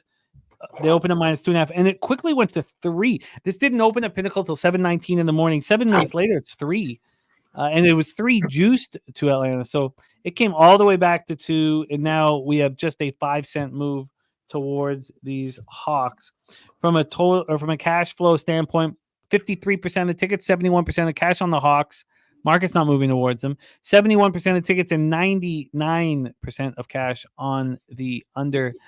Cavaliers will be looking for this 4-game season sweep. We just talked about it against the Wizards. This one's even more dramatic. The Cavaliers have beaten the Hawks by an average of 17.3 points per game through the first 3 meetings. Both teams on the second half of a back-to-back. Of course, the Cavs beat the Celtics last night 105-104. No Spider, no Strus, and then Evan Mobley leaves the game with a left ankle injury. Dean Wade, 23 points, career high, put 20 of them up in the fourth quarter. It was fun to see him deliver here. When we take a look, we have a Strus game time decision, Mobley game time decision. So Spider's out. We're not sure on the other side. Now, we know for the Hawks, Trae Young and Okongwu out, but it's DeAndre Hunter, who was so good last night coming off the bench. He's a game time decision. Hunter went for 22 off the bench last night. Jalen Johnson, 26, 9, and 7. Take it away for us here, Dutch. Cavaliers, Hawks. Yeah, man. I see a lot of love in the chat for the Hawks. Shout out to our guy, Daby Cab in the building. I see you, man. Big 60 in the big 60s. I don't know, man. I don't know about that. I kind of like where our guy Wine Time's going with Murray with the I'm staying off the props, but I think Murray should have a game tonight as well. If they were probably coming off a trip from Madison Square Garden, I'd probably be on the Hawks here. And really, honestly, if the Hawks just weren't so fucking bummy, I'd probably be on the Hawks here. Because obviously, you know what happened. The Cavaliers, outscored the Boston Celtics. Is that right? The Boston motherfucking Celtics, 17 points in that fourth quarter here to get a big win at the crib without D-Mitch, Boston rolling. It was a Cavalier spot, though. Like, if you could get to it, you could get to it. We talked about it yesterday. It was just standing in front of a locomotive like Boston isn't something I would like to do. But it was clearly a Cavalier spot, and they won outright in a crazy fourth quarter. So looking at it from that aspect, I want to fade the Cavaliers, Jim. I really do. But is Atlanta the team? When you look at it, like you said, the Cavs have won 3 straight this year against Atlanta. So like we just touched on previously, it is hard to beat the same team 4 damn times. You got that team at the crib now, the home team, who's lost all 3. The Cavs are 2-8. They came back to reality after being one of the better basketball teams, especially since the All-Star break. They haven't been that good, Jim. They're 2-8 against the number last 10, 1-5 straight up last, and 1-5 straight up last 6, and ATS. Just haven't been playing that good of basketball. 1-3 straight up last 4 on the road overall. I think this is Atlanta's spot, even though coming off the back from the travel from Madison Square Garden in a grimy, tough basketball game. Because even though the Knicks, don't have their full roster, they're still gonna give you effort under Thibodeau and make you, play a physical basketball game. So Atlanta's finally came back to winning at home a little bit too, 7-3 straight up last 10 at the crib. So it's Atlanta or nothing for me. I probably should be on Atlanta, but if I bet Atlanta and they lose this game, I'm going to be like, why the fuck am I betting the bummy-ass Atlanta Hawks? I know better than that. So there's a big card today. I don't need to be on Atlanta today. But I do believe they're the correct side in this basketball game. I would like to see the market move towards them. It's a surprise to see it not, my bookies moved it to 2. I'm a little surprised at that with the bigger bets coming in. Bo Jackson saying better games on the board. Lucky Lefty looking at Atlanta first quarter. Justin McKelvey says Hawks -2 on his card. Never bet my Hawks, but I did yesterday and going back today. Yeah. Bo Jackson says Cavs play the Miami Heat Southeast Division next. Cavs are clearly a better basketball team. It's just a huge win like that against, Boston. I would look to fade them. But it's not enough to put me over to bet them again against them with the Hawks. Well, let's roll on. 7:30 p.m. Eastern next up for us. Memphis Grizzlies 21-41, 14-17 on the road at the Philadelphia 76ers, 35-26, 19-13 at home. We're at Wells Fargo Center in Philadelphia, Pennsylvania. Memphis snapped their 5-game losing streak. All those 5 games came post-break. So they're 1-5 post-All-Star break. Both teams playing at a very slow pace. 27th fastest for Memphis, 28th fastest for Philadelphia, both mid-95 possessions a game. Memphis shooting poorly. So is Philadelphia, but not quite as bad as Memphis.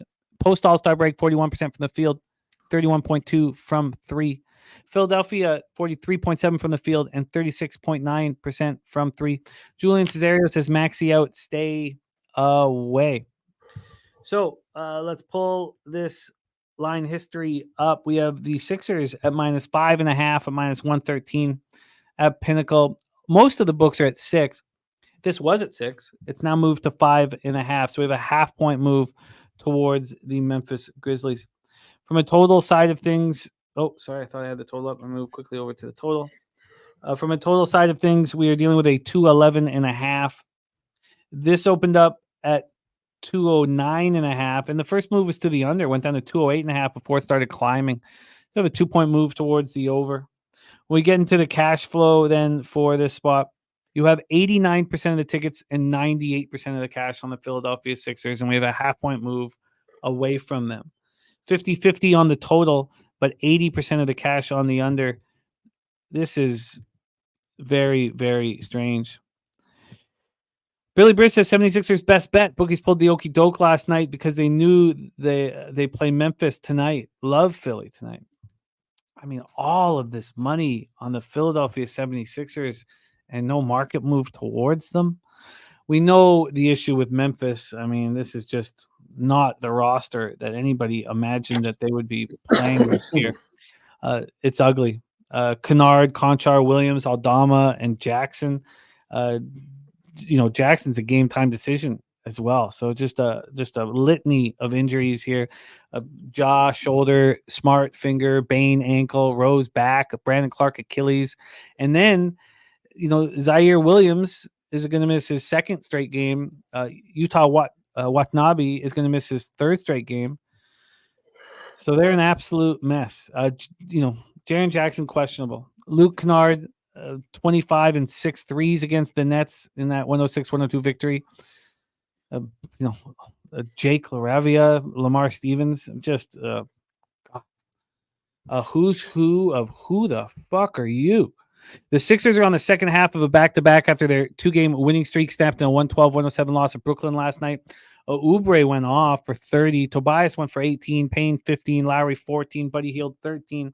We've already heard that Lowry will not be in the lineup tonight, but I don't have that here. That was just in the chat. I don't have Lowry out. I just refreshed it. But that was told to us in the chat. We know Maxey, Melton, Embiid, and Covington are out, but we've heard that Kyle Lowry will also be out. Take it away for us here. Philadelphia 76ers at home to the Memphis Grizzlies.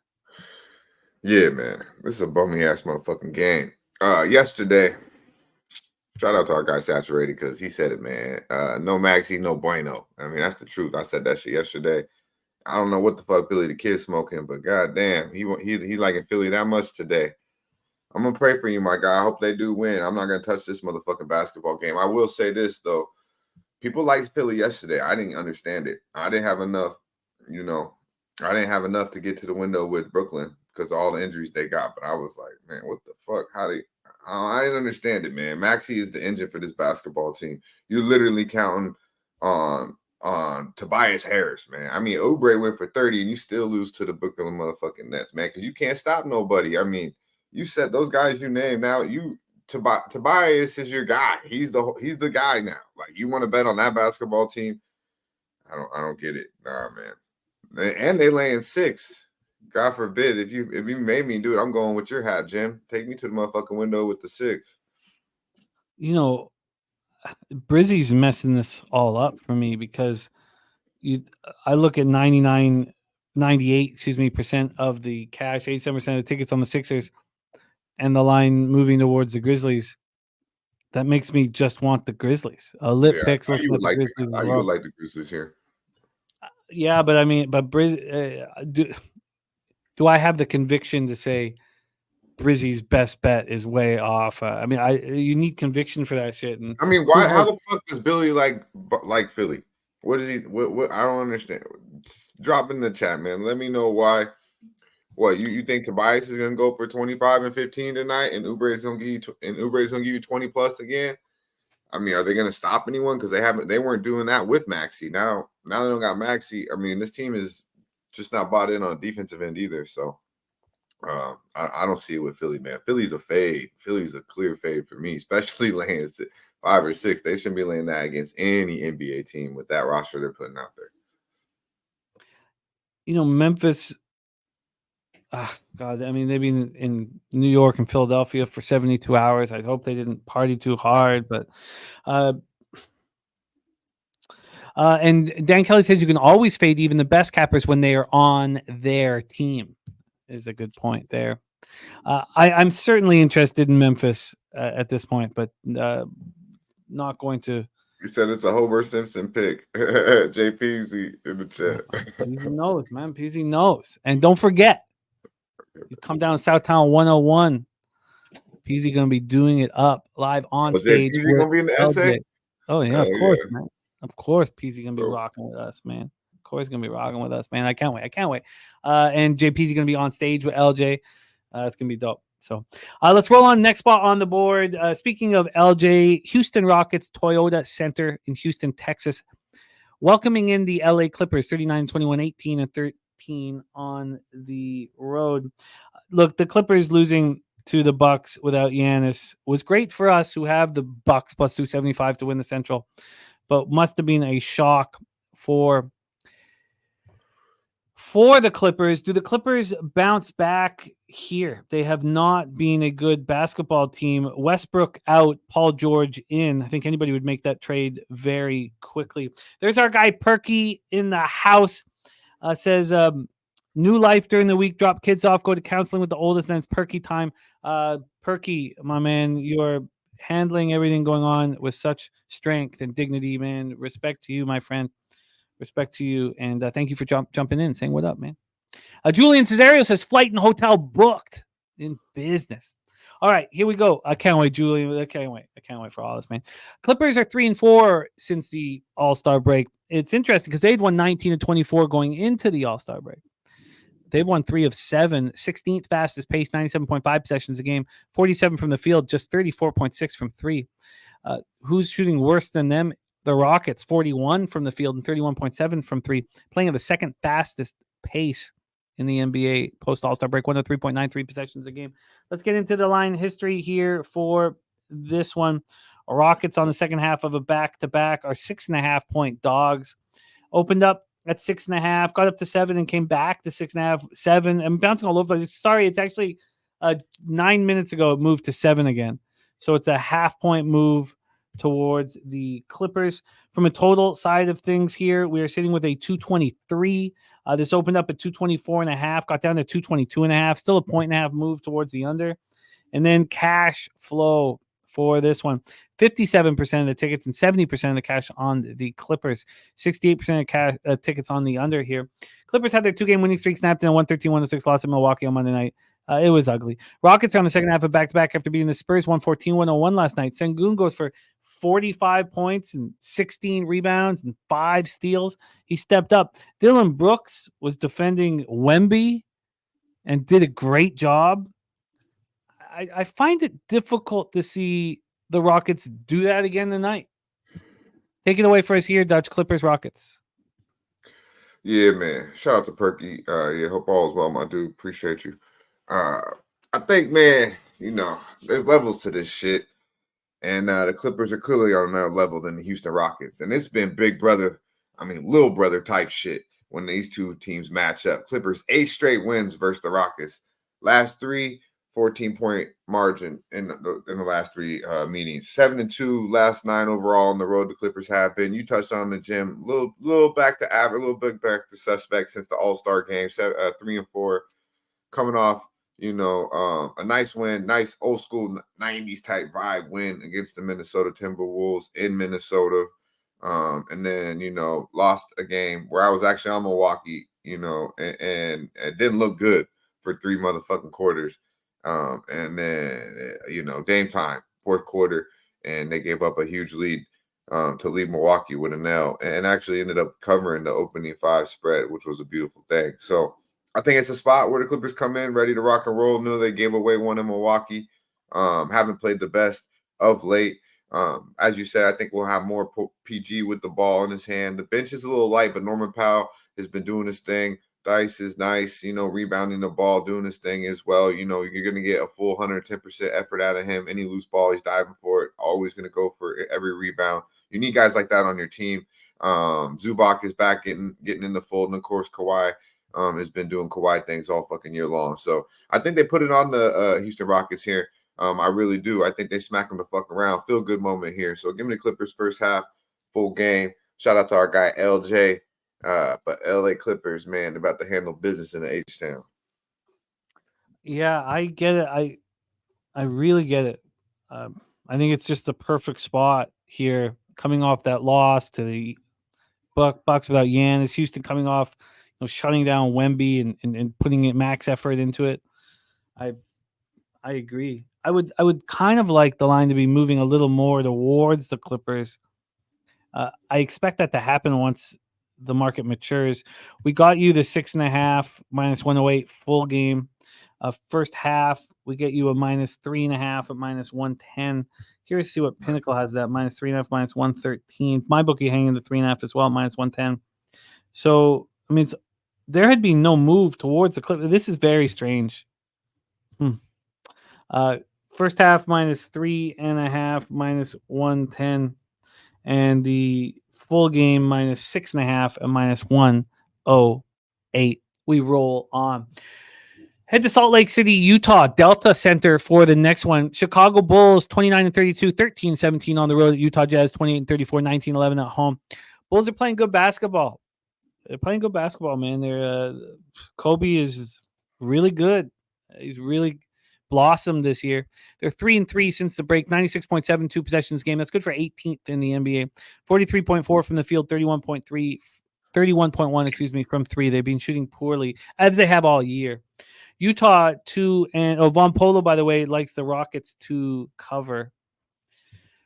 Utah 2-4 since the All-Star break, 102.33 possessions a game. That's seventh fastest in the league, shooting much better than the Bulls, 45.2 from the field and 37.1 from three.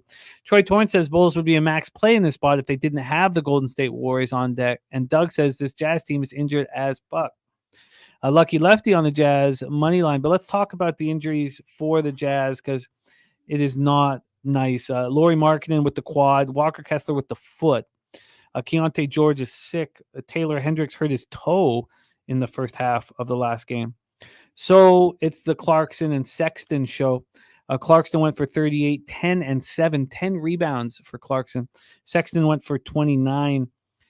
John Collins, 17 points, 15 boards, and 6 blocked shots. And how necessary is he to step up with Markkanen and Kessler out? Let's confirm that these guys are out. So let me move over here. Yes, Porter out, Markkanen out, Kessler out, Hendricks out, and George is a game time decision. Ugly looking group here in Utah. So Wine Time, who knows this Bulls team very close, been making a lot of money off of them, says he bet the Bulls as a dog, but he won't bet them as a favorite. Billy Briz says the Jazz are a falling knife. I think reality setting in. They're not making the play-in tournament. Front office showing tanking signs. Bulls coming off their second win in 3 games, 113-109 in Sacramento on Monday. Kobe went for 37. Kobe White, I should say. Let's put some respect on that fucking name here for a second. Kobe White scored 37 points. DeMar DeRozan, 19 in the fourth quarter. Jazz had their 3-game losing streak snapped in that 127-115 victory at home over the Wizards on Monday. So let's set up this line history here for this one. Utah 223.5 is the total. That's what it opened at, 223.5. There has been a 13-cent move to the over. From a spread perspective, let me just move back to full game. We have Chicago minus 3.5 at minus 111. That's exactly where they opened. I do not want anything to do with the Jazz this beat up, but I'm telling you, 13% of the tickets and 55% of the cash on the Jazz. Yeah. I mean, that just means I got to bet the Jazz. I mean, there's just nothing. Good God. Take it away for us here, Dutch, Bulls, Jazz. Yeah, man, I don't really like this basketball game whatsoever. I agree pretty much with the Wine Time statements here. The Bulls have been playing better basketball, but I can't bet them as a 5-point dog. Not in Utah. Utah still against they came back to reality real recently due to injury, but they still have been a bet on team at the crib. Now they're getting a 5-point dog against the Chicago Bull team. Really, you don't see as a 5-point favorite against any team anywhere. So, I think this is a Bulls. I think the Bulls do win this basketball game, but it's just hesitancy to do this to me. So to bet the Bulls on the road here. So the Utah Jazz, I think are appealing dog, but I don't know. I would probably stay away from them right now, Jim, with the injuries. I can't stay away from them with the Bulls off that huge comeback. What do we know about Clarkson and Sexton? Is they're selfish, and now you get a chance where Collins and Sexton and Clarkson they're your only hope. Yeah. I mean, this is the way that they want, like Sexton and Clarkson want to say. This is one of those spots that I'm going to have to bet where we know the public is going to be staring at the Bulls. Now, maybe I don't necessarily have to bet it here, but this is just the market is just screaming that the Jazz are live and yuck. Okay, I'll have to deal with this after the show. Let's move on. 10 p.m. Eastern, Milwaukee Bucks, 41-21, 16-14 on the road at the Golden State Warriors, 32-28, 16-15 home. We're at the Chase Center in San Francisco, California. Bucks undefeated, 6-0 post All-Star break, which has been very, very good.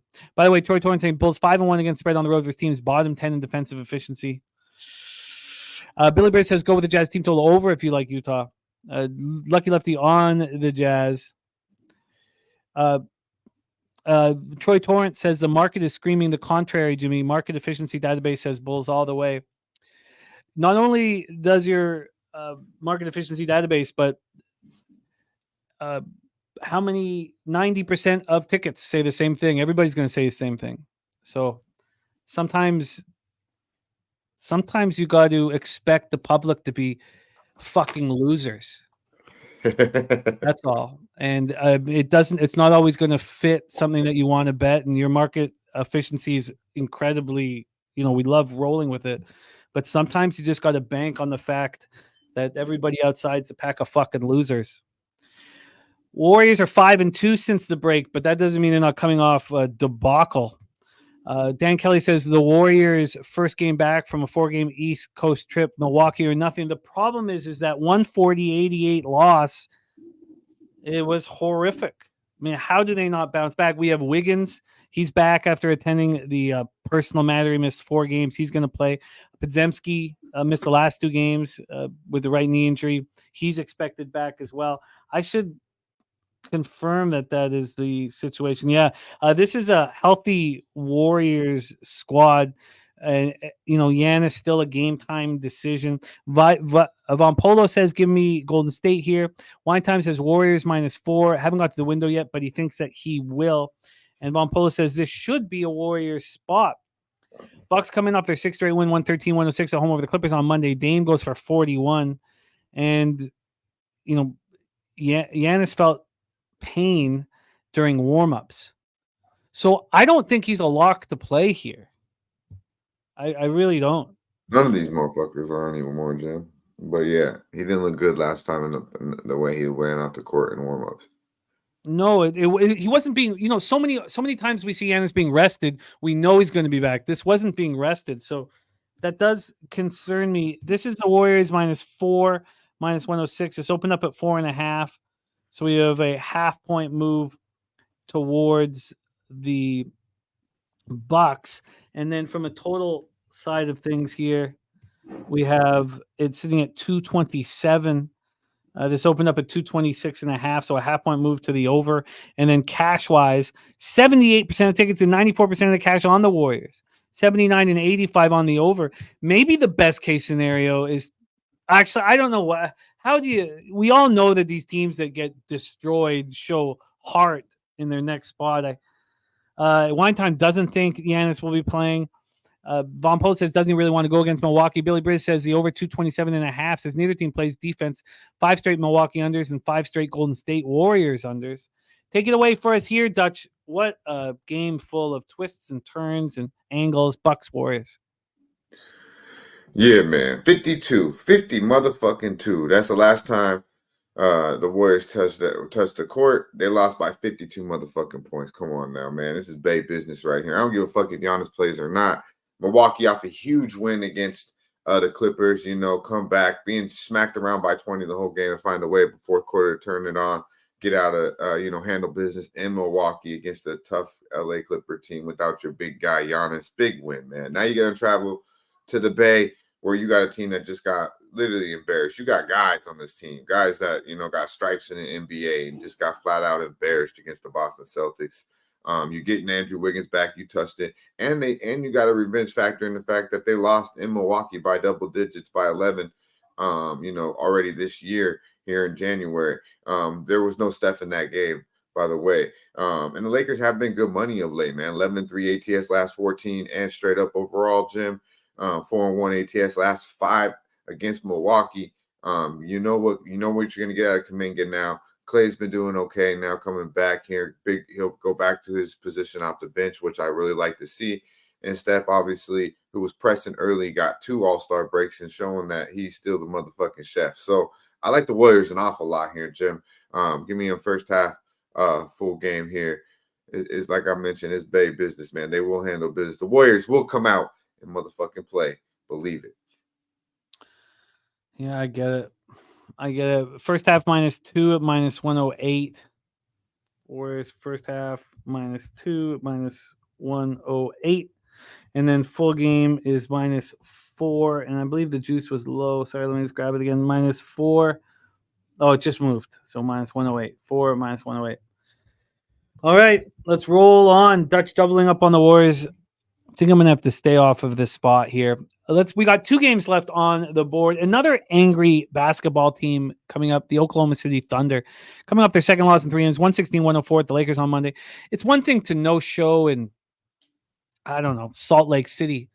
It's another thing to no show, in Los Angeles at Crypto. It's just, it's a spot where players want to step up and shine, and the Thunder certainly didn't. So now they head over to the Moda Center, and the Thunder 5-2 of playing the 4th fastest pace in the league, 49.5% from the field and 40.8% from 3. The problem is that the market knows that they're an angry group and they're monster favorites. They open up -13, now -13.5. From a total side of things here, we have a 224. This opened up at 224, being a 4-cent move towards the under.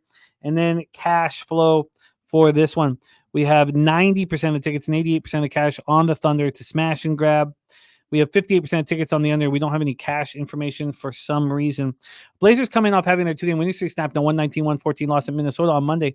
They're playing tough. And look at Stimmy, he says Jazz airway. Every way for Stimmy OG on the Utah Jazz. Ooh, I'm going to have to go there. God damn. So here we go. For the Blazers, they're beat up. That's been their problem all year. Now, Simons is good to go. So is Chris Murray. But Shaden, Scoot, Brogdon all out. Ayton, Thibault, Grant, Kamara, game time decisions. Take it away for us here, Dutch. Is this a Thunder smash and grab off a no-show at Crypto? Yeah, man, I believe it is, Jim. It's just too many points for me, though. I see, I just can't lay. I mean, I don't bet first quarters. That's probably where I would look here because it's the smallest number. I do think first half's probably good too, but damn, 7.5. Like these are big numbers, man. So, I would only look OKC though. I do think it's a spot after, I kind of like the Lakers there against OKC because, that's when the Lakers show up, when the pressure's off of them, and there was no pressure on them and, they handled OKC at the crib. I look at it as, Thunder just can pretty much pick their number against these Blazers. So I like them here. I just don't like, I think the market's kind of, knows what's going to happen here because the number is just a little bit out of my reach. Doug says that if Ayton plays, the Blazers are definitely covering. Scott Lusby in the house saying, "Go Vols!" The Volunteers, big game with South Carolina. We had 3 guests in college basketball, and they all broke down that basketball game. Let's talk about the final game on the board. 10:30 p.m. Eastern. We have the Sacramento Kings, 34-26, 18-15 on the road. It's amazing that they're 18-15 on the road. If you had told me the Kings are 18-15 on the road, I would say, well, God, they must be 15, 20 games over 500. That the fact that they're not delivering at home is very surprising for the Kings. Lakers 34-29, 22-10 at home. Sacramento 3-3 over the past 6, playing 24th fastest pace, 95.92 possessions a game, 48.7 from the field, 36.9 from 3. The Lakers 11th fastest pace. Now remember, they came out of the break flying. They were the fastest pace in the league there after a couple games, post All-Star break. Now they've slowed back down, and they're shooting the ball really nice, 52 from the field, 39.3 from 3. So here we go. Lakers are 2.5-point favorites. Opened up at 3.5. So we've had a 1-point move towards the Sacramento Kings. From a total standpoint here, we opened up at 230. 240 was the opener at Bet Online. Here at Pinnacle is 238. So it already dropped. So this went down to 236.5 before it started climbing. Now we have gone up a point to 239. Let's pull up the cash flow here. From a cash flow standpoint, 41% of the tickets and 75% of the cash is on Sacramento. It feels like a sharp spot. 82 and 85 on the under. The Kings look terrible. Coming off their third loss 4 games, 113-109 at home versus the Bulls on Monday. They just completely stopped showing anything. And this is the first of a back-to-back. They have to go back home. They host the Spurs tomorrow. Lakers coming off their third win in 4 games, 116-104 at home over the Thunder on Monday. And look, I wanted Sacramento immediately after how bad they looked and how, the juxtaposition between how bad Sacramento looked, how good the Kings looked. But game 4 of a 6-game homestand, it's not my favorite spot, but my favorite spot is game 5 of a 6-game homestand. But it's a pretty cushy spot for the Lakers, and they've been showing it. They've been showing, like you said, pressure-free basketball. We talked about how the Lakers aren't leaving California for so long. They look pretty comfortable. Rick J says Sacramento was up 15 the last game before blowing it in the final 6 minutes. Doug says thinks his Lakers are losing tonight. He's on the Kings plus 3.5. Wine Time says Kings could come out right away and smash. The game would be over quick. Take it away for us here. Our final game on the board, Dutchie, Kings-Lakers. Yeah, man, I agree with the last part of that. I like the Kings here. I'm going to take them early, though, just in case there's some fuckery, some fugaziness out there, because we see that in the association on the motherfucking daily, unfortunately. But yeah, I like the Kings here. They've won 3 straight meetings versus these boys, 6 of the last 7. They've had their way with the LA Lakers. Most importantly, we're getting De'Aaron Fox back after getting his feet underneath them. He had 1 game back, did play 30-plus minutes. I believe had 20 and 10. Did his thing. I expect him to be even better. The Lakers have absolutely nothing for him. Sabonis will be able to get his boards as well, coming off 21-point rebound game. And, when you give up a 15-point lead like that, to a Chicago Bull team that you're clearly better than, that shit tends to linger a little bit. I think they'll come back ready to rock and roll early. I do expect the Kings to win this basketball game, but I'll just stick to the first half on this one. The Lakers off a big win against OKC, I think come out maybe a little bit lackadaisical. But this will be a competitive basketball game, in my opinion. But I do see the Kings up, probably by 4 to 6 points at half. So clear edge to me in the first half. But they have covered 7 out of the last 8 in LA too. And the last 3 they've won these games by 8 points a game. The last 3 meetings win margin. So strong look here. Strong lean to the Kings full game too. I just didn't want to have 3 double down spots. But I definitely think the Kings come out ready to rock and roll. And I wouldn't be surprised the Lakers are in cruise control to start this basketball game. Interesting. So the +1 is down to -102 at Pinnacle. I guess it's not down. It's just there's still being a 1-point move towards Sacramento. But that I find interesting that it's not, more. Let's see what we could give you then on the +1.5. I'm sure it will be cheap. So let me move over to this spot. Lakers first half. And we can get you that +1.5 at -113. I don't know if it's worth the cost. +1 at -102. Money line at +116. What would you prefer? Yeah, we'll do the money line at +116. All right, Sacramento Kings first half money line at +116. Coin saying 75% of the cash on Sacramento, and the line drops from 3.5 to 2.5. Tells you something. Yeah, I think 41. I think it tells you that the sharps are on Sacramento. I think it's pretty clear. But The Lakers are in a pretty cushy spot. The Kings should be angry. Interesting. Perky saying, remember, Lakers start slow and turn up fast. I mean, we see Dutch focusing on the first half. Let's review all NBA action here. We have, look, I'm very interested in the Wizards, and I hate saying that, but I am. Cavs, Hawks. We just had Dan Kelly tell us 6 game in 9 nights for the Cavs. The Hawks got to be live here again after winning last night. They look great at home. Before they went to Brooklyn, looked awful.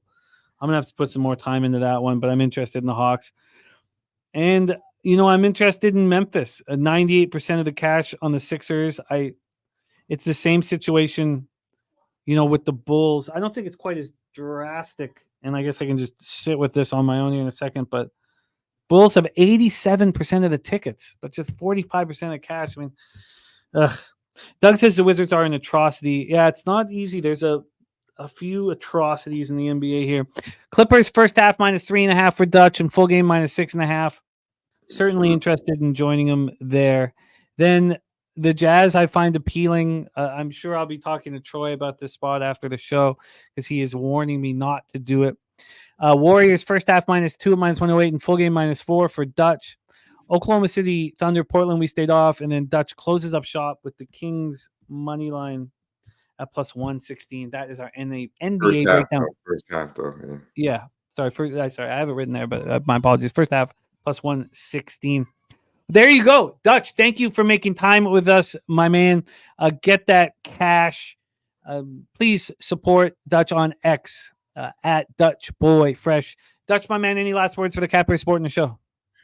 Yeah, I appreciate you as always, Jim. Everyone in the chat, be sure to like and subscribe and share this motherfucking video, man. We all breaking bread here, and most importantly, we will hit him over the motherfucking head. Y'all stay fresh. There he is, Dutch Boy Fresh. Let's review all action here on the show. We have the spot for Chang from Mikey Money and myself. Mikey's on the under 224.5 in the Orlando game, and I'm on the Avalanche money line. That's for the Chang, like a friends and family 2-game parlay for him. C-Max on the over 6.5 in Buffalo, Toronto.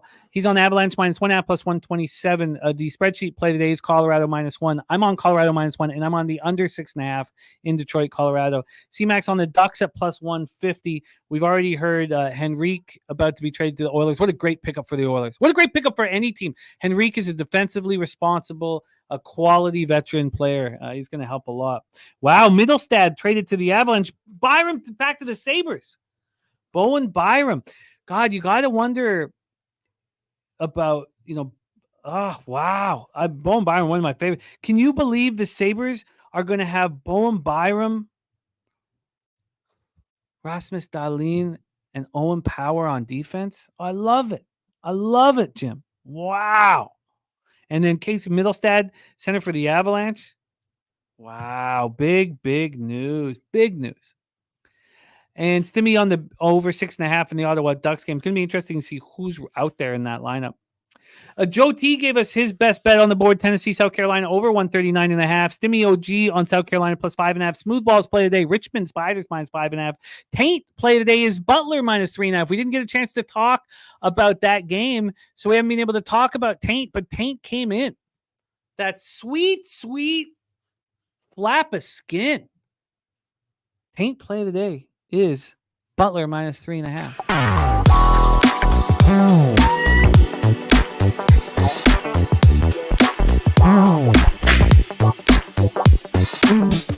Jesus, Taint City and Matty Ice is the mayor.